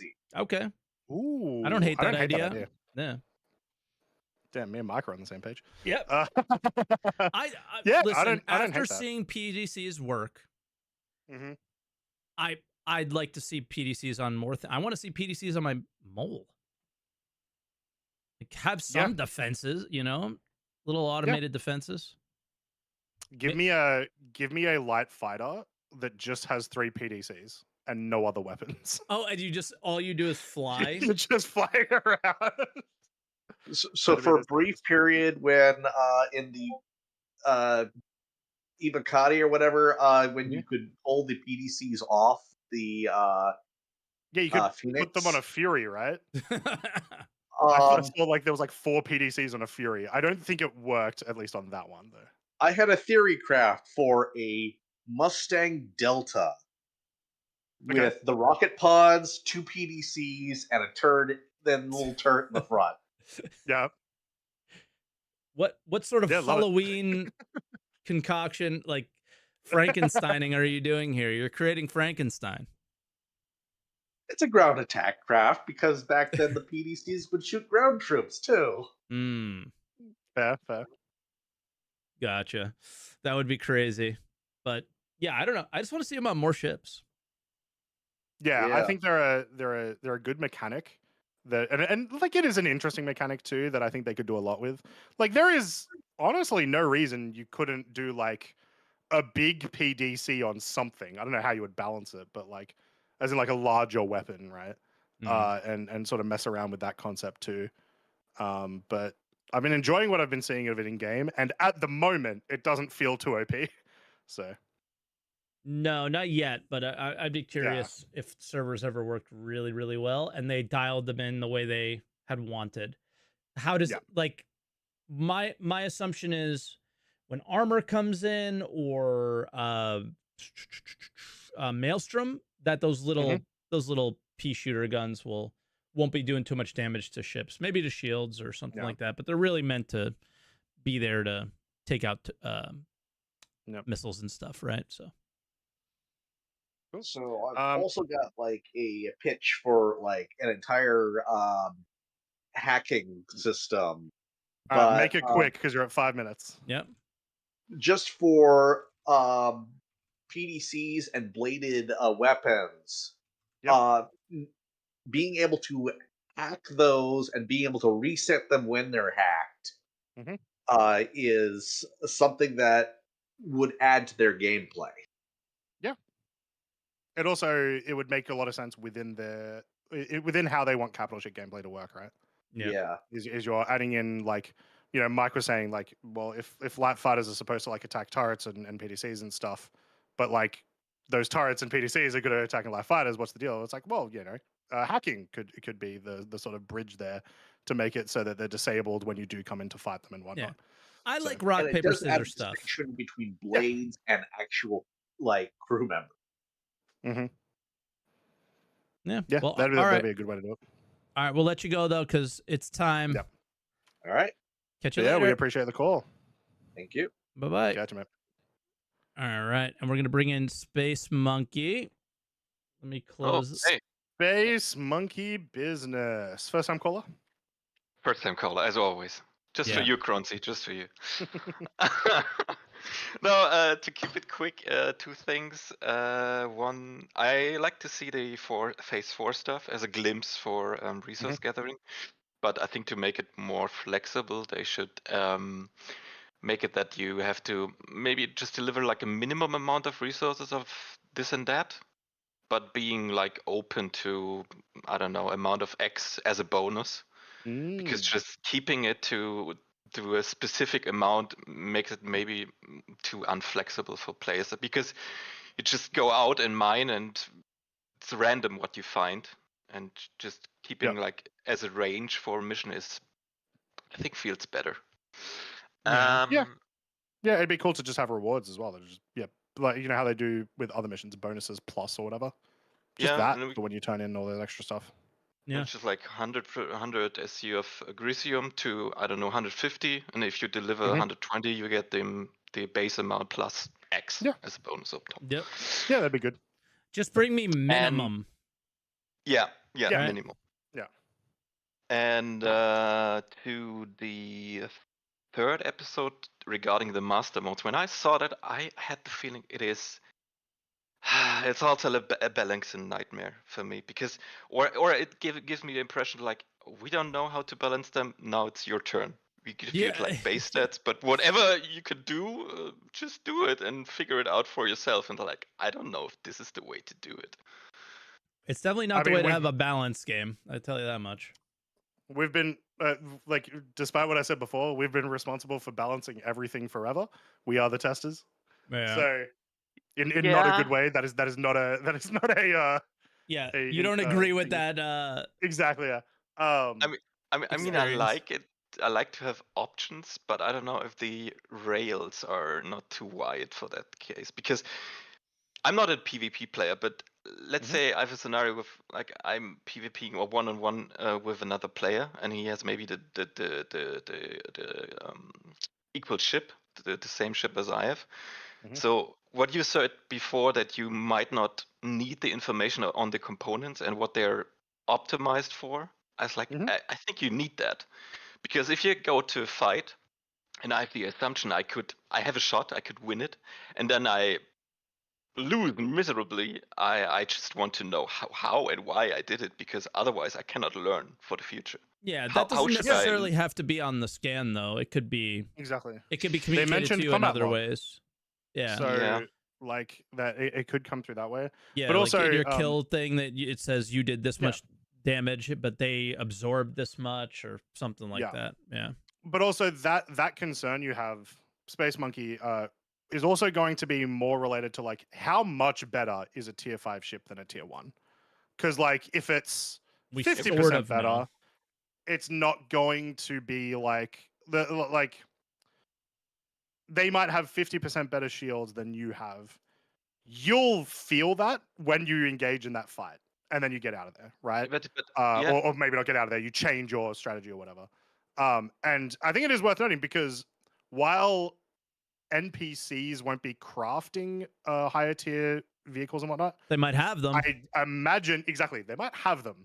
So it still could be relevant in a PvE situation. They better have them, because like killing an NPC and looting their components. Stuff. Exactly. Again, the whole idea of like killing an NPC and looting their stuff or another player, that's peak for me. So that needs to be there.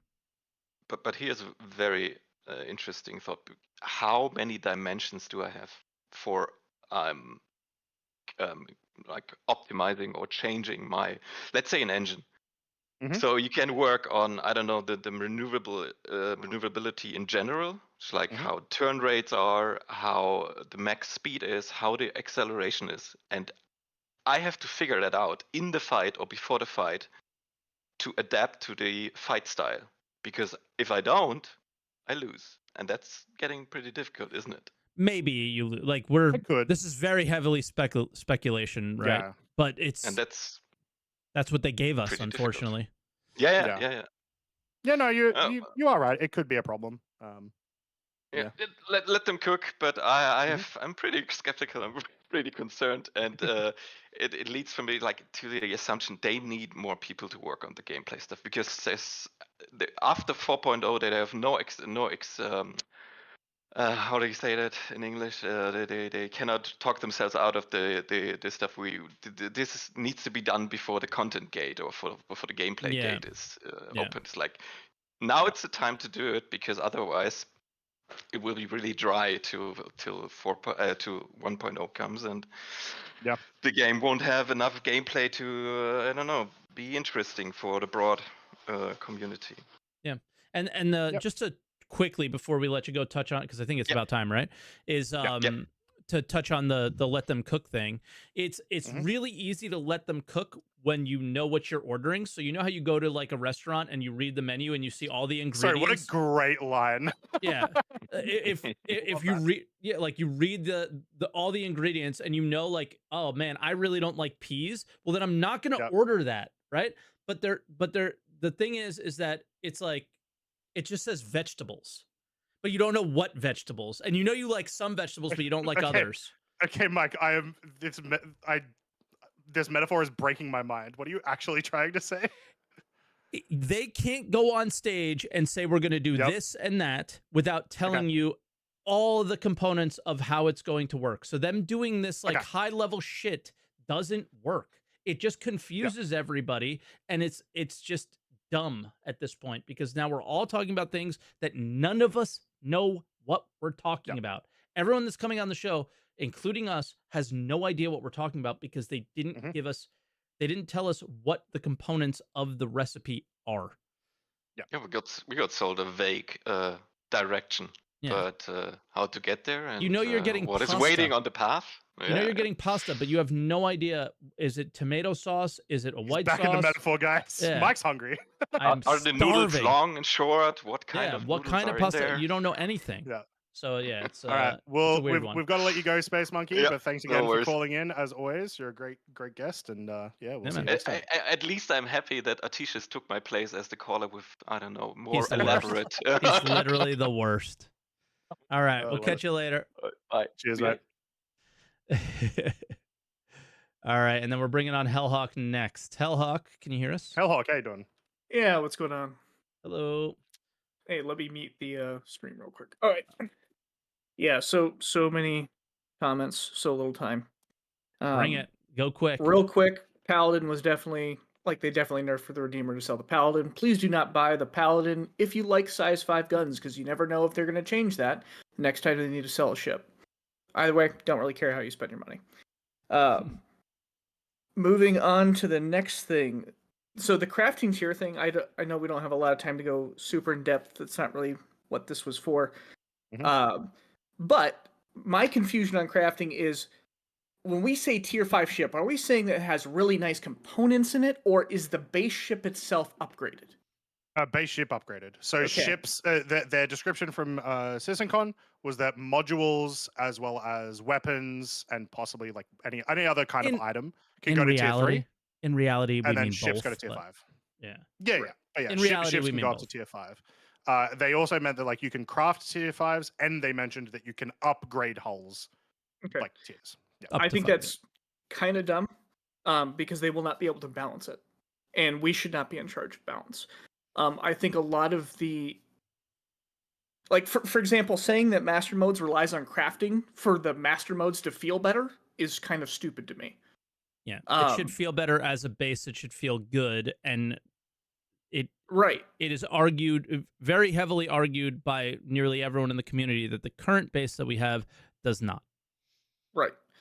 And on top of that, what did they even say the other thing to upgrade master modes was? Because I can't even remember. I just heard crafting. Quantum boost. So the idea of going, the idea of master modes, the 2 modes that you switch for, we're not doing the 2 modes anymore. You're just going to boost somewhere, or you're going to be in your flight mode. So I like the sound of that. I remember that now, because there's just a lot of switching. That's great. But the fact that they say that your weapons are going to be active and your shields are not is a huge miss again, because now industrial players have even less of an, they were screwed before. Now, not only if they try to run, do they not have shields, but now the guy behind them has their weapons. And the majority of industrial ships can't really defend themselves because their turrets don't have the range, or the turrets don't have the firepower. So why, in the entire video, they kept saying we want to give choices to the players. So why in the hell are we not balancing that around the power system? If I want to run faster, I put more power to my engines. If I want to be able to defend myself a little bit while my quantum drive spools up, I can put some power in shields, but my quantum drive spools up slower. Oh, I want to defend myself with my turrets. Okay, well now I can put some power into weapons. That's how they should be balancing it. And I'm just gonna stop really quickly. Industry ships, the vast majority of them are going to have, like with the exception of maybe things like the Prospect, like any single-seater industry ships, are going to become much more survivable with engineering in that exact instance. Okay, but what about multi-crew ships? Don't speak in absolutes if we don't know the answers. So, my example would be like a Hull C. You've got 2 useless turrets on it. They have almost no visibility. The Hull C, the whole point of it is it's got a huge shield and it's got a ton of cargo. Why are we not playing on the fact that it's got a huge, like, it loses its advantage. Period. Can I play Like, devil's advocate? And I'm not playing devil's advocate. I actually believe in this because this is again another Eve example that I think is what makes Eve really good. Is industry ships in Eve, specifically haulers, they do have a lot of health. Yeah. But if they get caught, like if you want to kill them, they die, and if you get caught, you die. So they have a lot of health, but they don't have a lot of ability to run away. We have seen industry ships gain health over the last little bit. What we haven't seen is really that balance with the components just yet. They aren't the most health of any ship, but the balance between industry ships and the ships that fight them are that industry ships make, and it goes back to that conversation we had a little bit earlier about solo PvP. Industry ships make a lot of money. Yep. Sometimes they need to lose it. and that's fine. They should lose it. They But need to at the be same time, they need to be killed more easily than other ships. Now, the point that you're making about the being able to run and not having weapons, but the other people do, is such a valid point. But industry ships are meant to be loot pinatas. Right. They absolutely should die. It's just a matter of why put something on there if there's no use to it. And that's Agreed. kind of because if you're in an industry ship and you see something that you don't recognize, your first thought should be, I'm getting the hell out. You're not using your weapons. And they don't have is the advantage still not there though? If they've got that, extra shield, they're going to survive there longer. That's going to increase their chances. No, because they should be can use jumping the out. turrets to fight back. They should be jumping out, and the turrets right now. Yeah, but in your example, they got caught, right? In your literal example, they got caught, and so if they're trying to run, then they're just going to die. The extra shield is there, so if they get caught, they can stay there for longer. But the turrets are useless. They have no overlapping fire. You have no hope. Like what I'm saying is, they just. I don't agree that they're useless. I think that is if you're in a caterpillar, misnomer. if you're in a caterpillar, you have turrets that have good fire arcs. You have turrets with good fire power. You are okay. Yeah, the whole Caterpillar's scene good. Is the entire bottom side is open. There's nothing you can do. Nothing you can do. Corsair has shitty turrets as well in the back. The pilot can once again, I don't see why this is a problem, because that's the exact situation these ships should be getting themselves into. Like you're the turrets that about put on ships PDCs all today. Every ship should just have 20 PDCs. That's only a little joke. I'll concede your point just because we're running out of time, and I really wanted to bring up something that you mentioned earlier. You said the tier 5 system is dumb because they won't be able to balance it. Why will they not be able to balance it? I think that is a a assumption that is not great, because they haven't been able to balance what we have in the game. I'm going to continue. Multiple other games have way more variables than Star Citizen does in terms of stats, and they balance those fine. Yeah, and then when they turned off our weapons, it took them 3 years to come out with a balance. Yeah, because I'm sorry. 100%, because they're changing the systems all the time. The future we're living in, that we're talking about tier 5s, the systems are not changing every patch. I think the argument being made here is that CIG hasn't proven that they are as competent as these other studios that have done the jobs well. We don't know if we have a studio that can balance, because they've never been able to up to this point. Exactly. And part of the problem is it's not just the crafting, it's all the other variables that are pumping into this, and I don't trust that they can pivot quick enough in a way that won't destroy the gameplay. And it's the other reason why I think so think about how Eve does it. When you research a blueprint up to a certain point, the tier 2 ship is just a different ship, and you have a different entity. Maybe that's an easier way to do it. The tier system in Eve and the way they've been describing in Star Citizen are probably not good examples. They sound different. Right. Yeah. They are different, and we don't have enough information. Yeah. Right, and we don't have enough information to fill in the gaps, so we're all guessing. But one of the other thing I wanted to say about crafting, I know that's a little bit off topic, but if you build a tier 5 ship and you lose it, ensure it should only replace the tier 1 ship. You should have to go and rebuild the tier 5 ship.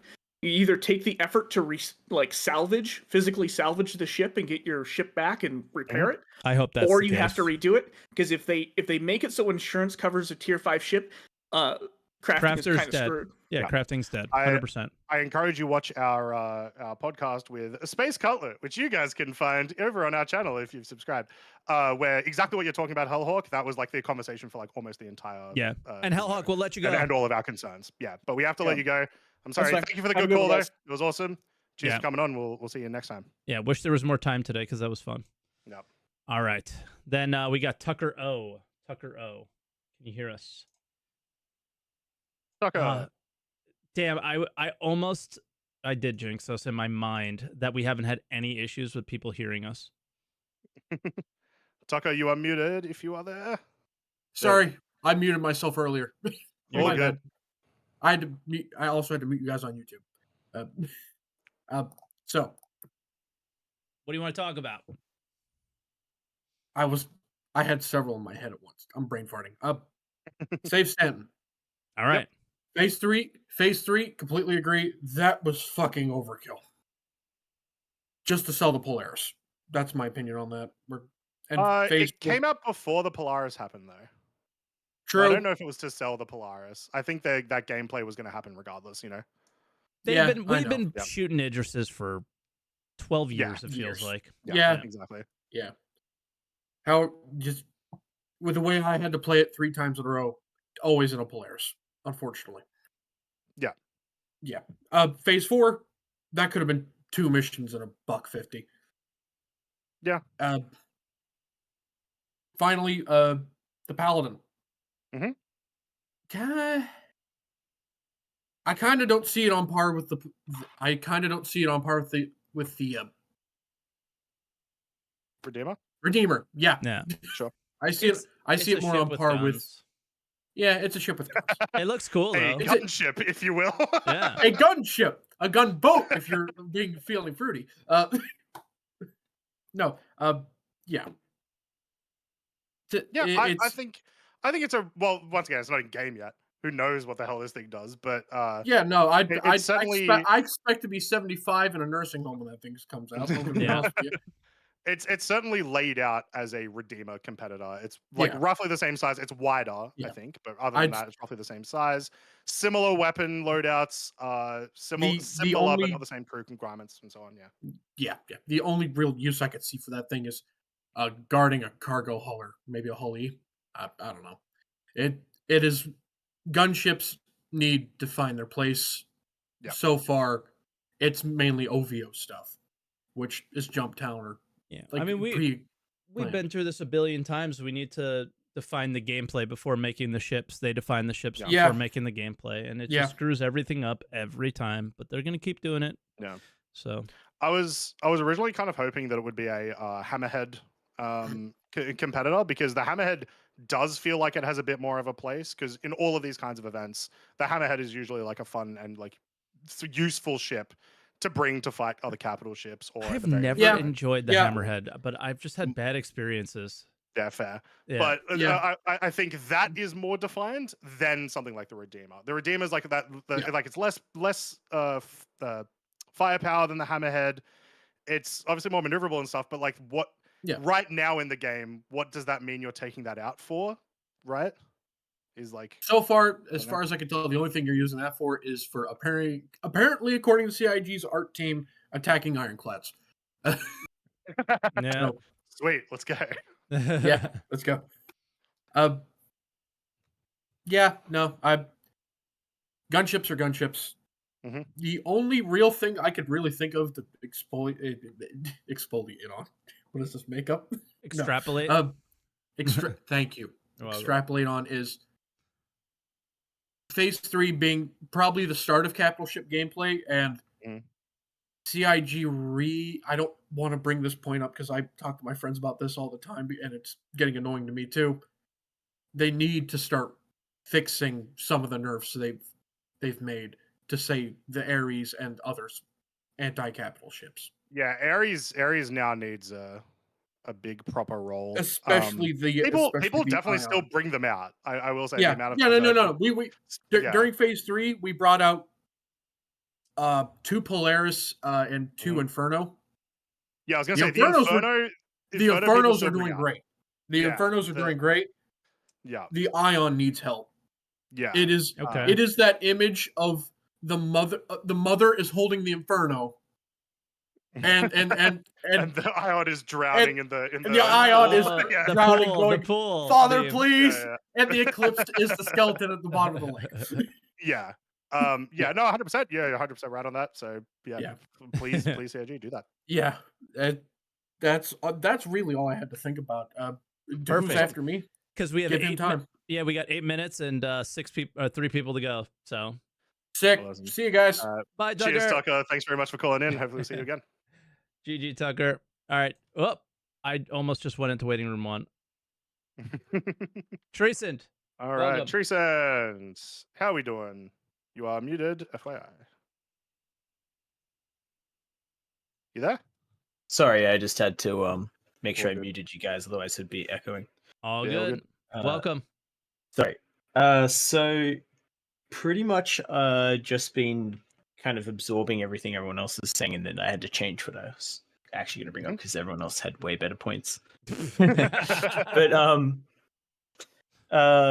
on the like crafting thing though, I wanted to talk about that because I felt like watching that they were literally just making crafting the next server meshing.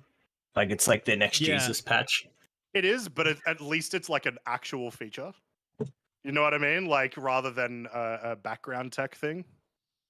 I suppose so, but like it just felt like, oh yeah, this is gonna fix everything. Like just sort of put it away in a cupboard for now, and we'll worry about it later. But yeah, Have we gotten a Sorry, just quickly. Did we get an SCL on crafting yet since CitizenCon? No. Okay, cool. Yeah, that's a That's big gonna one be they need to do awesome ASAP. when we do. Yeah, that's gonna be sick when they do. I'm Then gonna I had, have 37 questions in that question thread.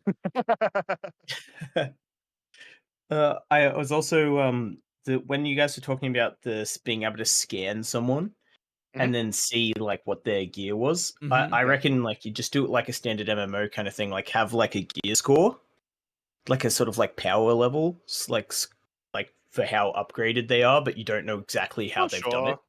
Okay. So you get an idea of like, yeah. hey, this guy's got like a power score of like this. Yeah. So Like yeah, I like want this to. ship has like an average tier of 3 or something like that. yeah, like something like An that. easy way to do it. Like, and then you could break it down with like advanced scans later or something like that. But that's a great way to That'd like be cool. put that in to start with. I just wanted the game to. I don't know if I want to, but I think it'll just make sense if the game gets to the point where like you scan them from a little bit of a distance before the fight starts. The first time they shoot, you see the type of weapon they use, and you're like, oh, that's the build they're using, right? Like in Magic, I imagine like you see a card drop, and you're like, I know what I'm up against. Yeah, they're playing this deck. Yeah, exactly, right? I think that's where we're going to get at some point, but that's going to be after the game settles in quite a bit and the metas have been created and stuff like that. Yeah, just like a broad level overview though, like something like, they've got a tier 5 or something like that, you know? Yeah. Yeah. I don't know.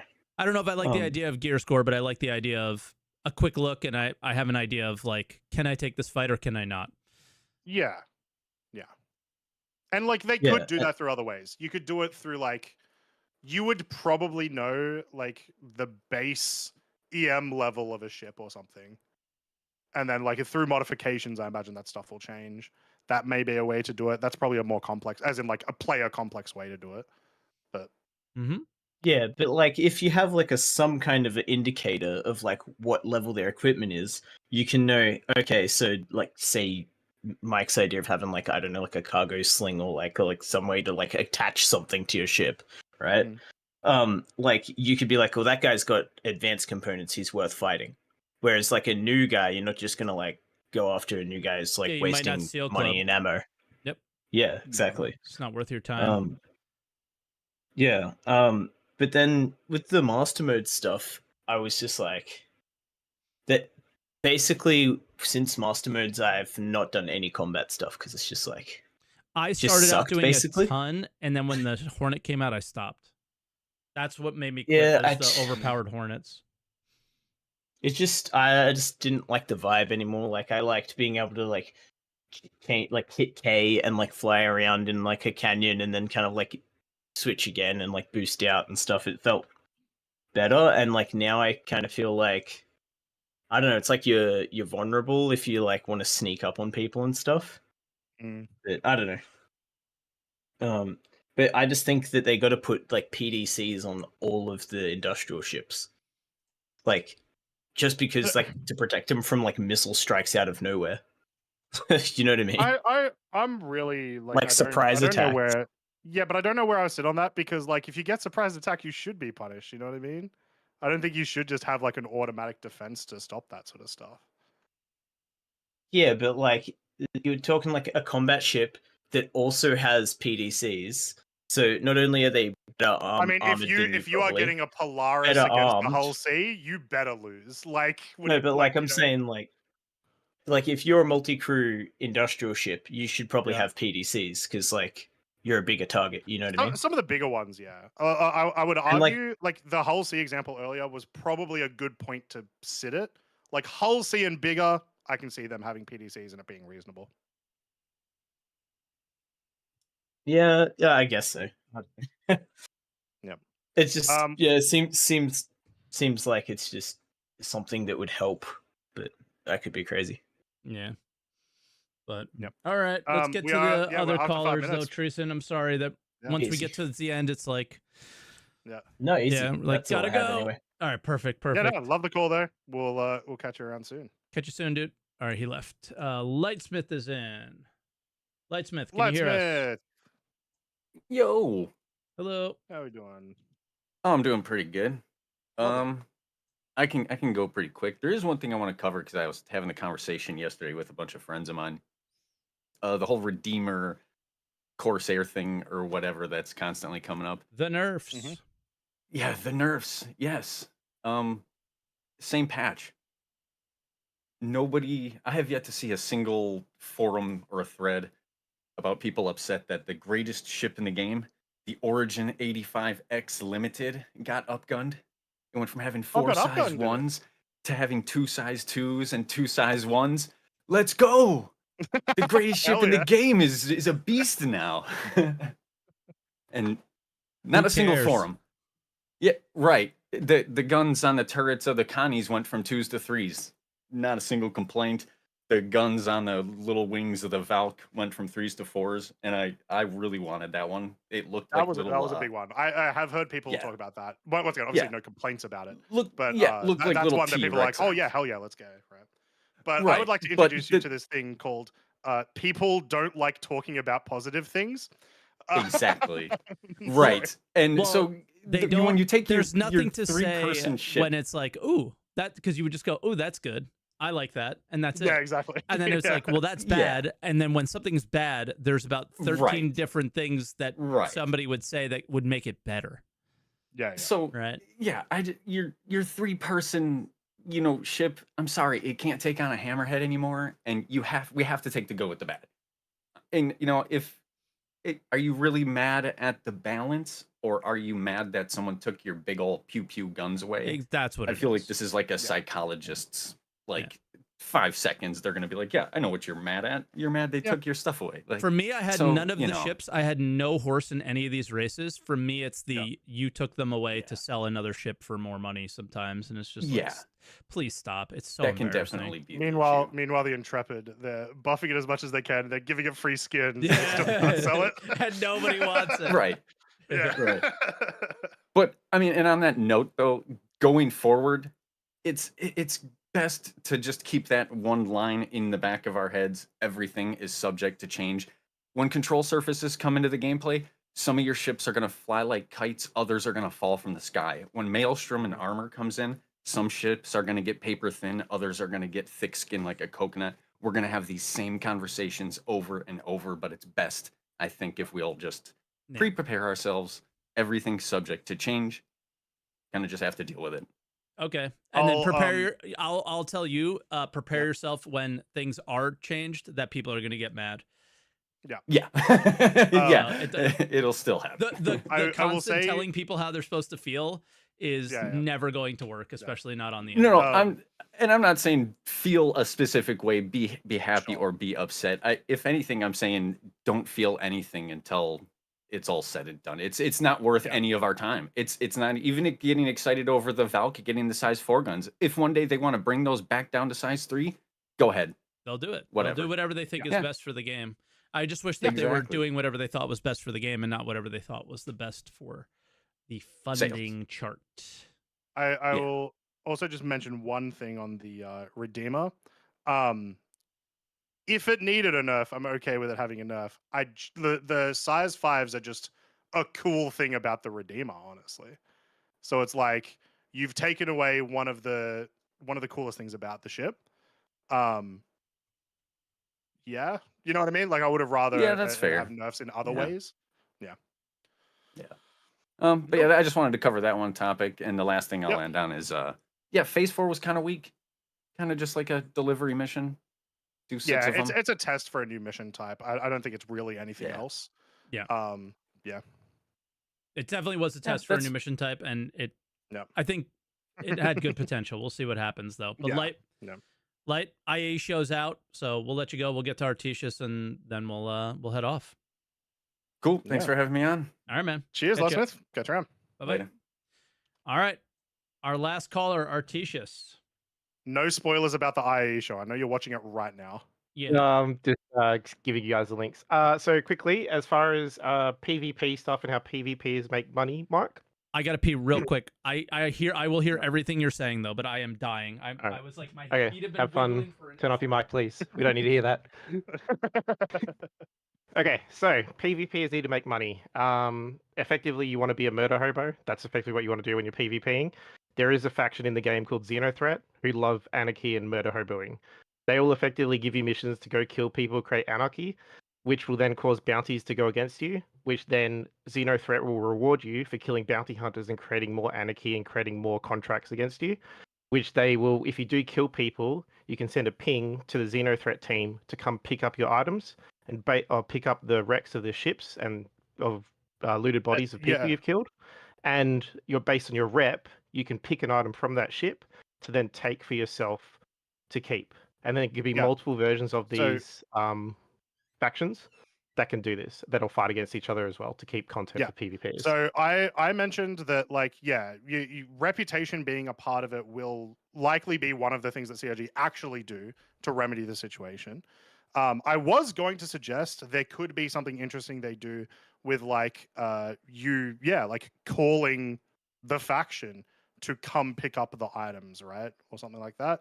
I think that's far too down the line. Like that is post 1.0. And so once again, the issue right now is it has to be rewards that aren't just money, because they can very easily do rewards that are just money. It's not as interesting.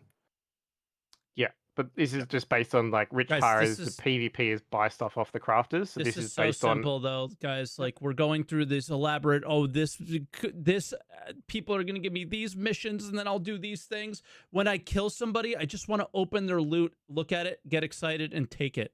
Like this is not complicated. Yeah, not complicated stuff. Like we do not need to do the Star Citizen thing and say that 15 different things need to happen in order for the simplest thing to happen, which is I am rewarded by killing another person. Like I go to a contested zone right now, I kill them, I kill a player, and I cannot loot their body because when they backspace, they just disappear. Like that is stupid. And then as far as Steve Stanton, please, CRG, I'm tired of fighting Idrises.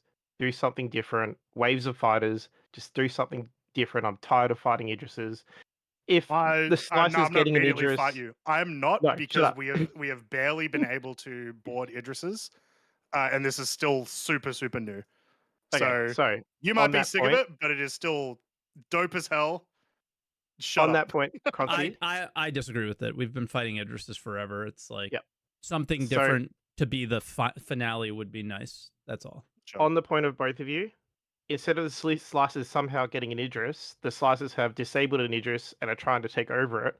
So your job is to go to where the Idris has been taken out, board it, delete the slicers off it, while defending waves of slicer fighters coming towards you. So you have people boarding an Idris to secure it for the UEE again, and then there's waves of fighters coming in that you have to defend your boarding crew against, and then get. You want medics and the stuff on. 890 mission, basically. Oh, effectively, yeah. But Yeah. on an Idris with hundreds of Yeah. AI. Like, I think that'd be sick. Yeah. Siege of Orison on a Idris. Just do it, Elliot. Hurry up. True. All right. Bye, guys. Bye. Okay. See ya. He literally just That was said very bye abrupt. and then left. But yeah, that's where it leaves us today, I think. Mhm. We got to every caller. Every call was smooth. Outside of like a few coming in, and every call was good this week. I didn't have anyone everyone where had I some was good like, topics of conversation. except for Artecius at the end, I didn't have anyone that I was like, I can't deal with what this guy's saying because I'm just getting bored. But because we kept them short and we kept going to different stuff, it was really good. So we'll try to keep doing that. I think. But let us know in the comments if We you just liked talked what we about did a today. lot of stuff today before the call. Exactly. We really got into the brass tacks of some of these things they talked about this week. But yeah, dude, my theme is if I PvP somebody, I should be able to just open their container and get something. Maybe not everything, because the best part about having inventory is like having to make a choice of what you can take and what you can't. But I gotta be able to take something. Yeah. Gotta be able to take something. So like, I am all for that. So to go back to what you said early, is some of the stuff that's on ships should be really small. I could probably put them in my backpack, or I could store them in what little inventory I have. And some of the stuff's pretty big. And then, yeah, maybe I have to come back, or other people grab that if they have bigger ships. Done. Yep. But give me something. And yeah, that's all we got. So that's where we'll be today. Thank you for watching. If you guys are watching on Twitch and you guys haven't hit the follow button for any of us yet, I'm going to go ahead and shout out Croncy. It's a little bit harder on YouTube, but you do have us in the description. Yeah, check us out. We stream Star Citizen and stuff like a lot. And then if you guys are watching on Twitch but haven't caught the whole episode, it will be up on YouTube soon. So exclamation point YouTube here. Obviously, if you're on YouTube, you know where to go. And yeah, thanks for watching. Like, subscribe, comment on anything that we discuss. And yeah, we'll catch you guys in the next one. And as always, don't forget, I got a new phone to answer. Oh, answer the call. call. Yeah. And it was cheaper than my last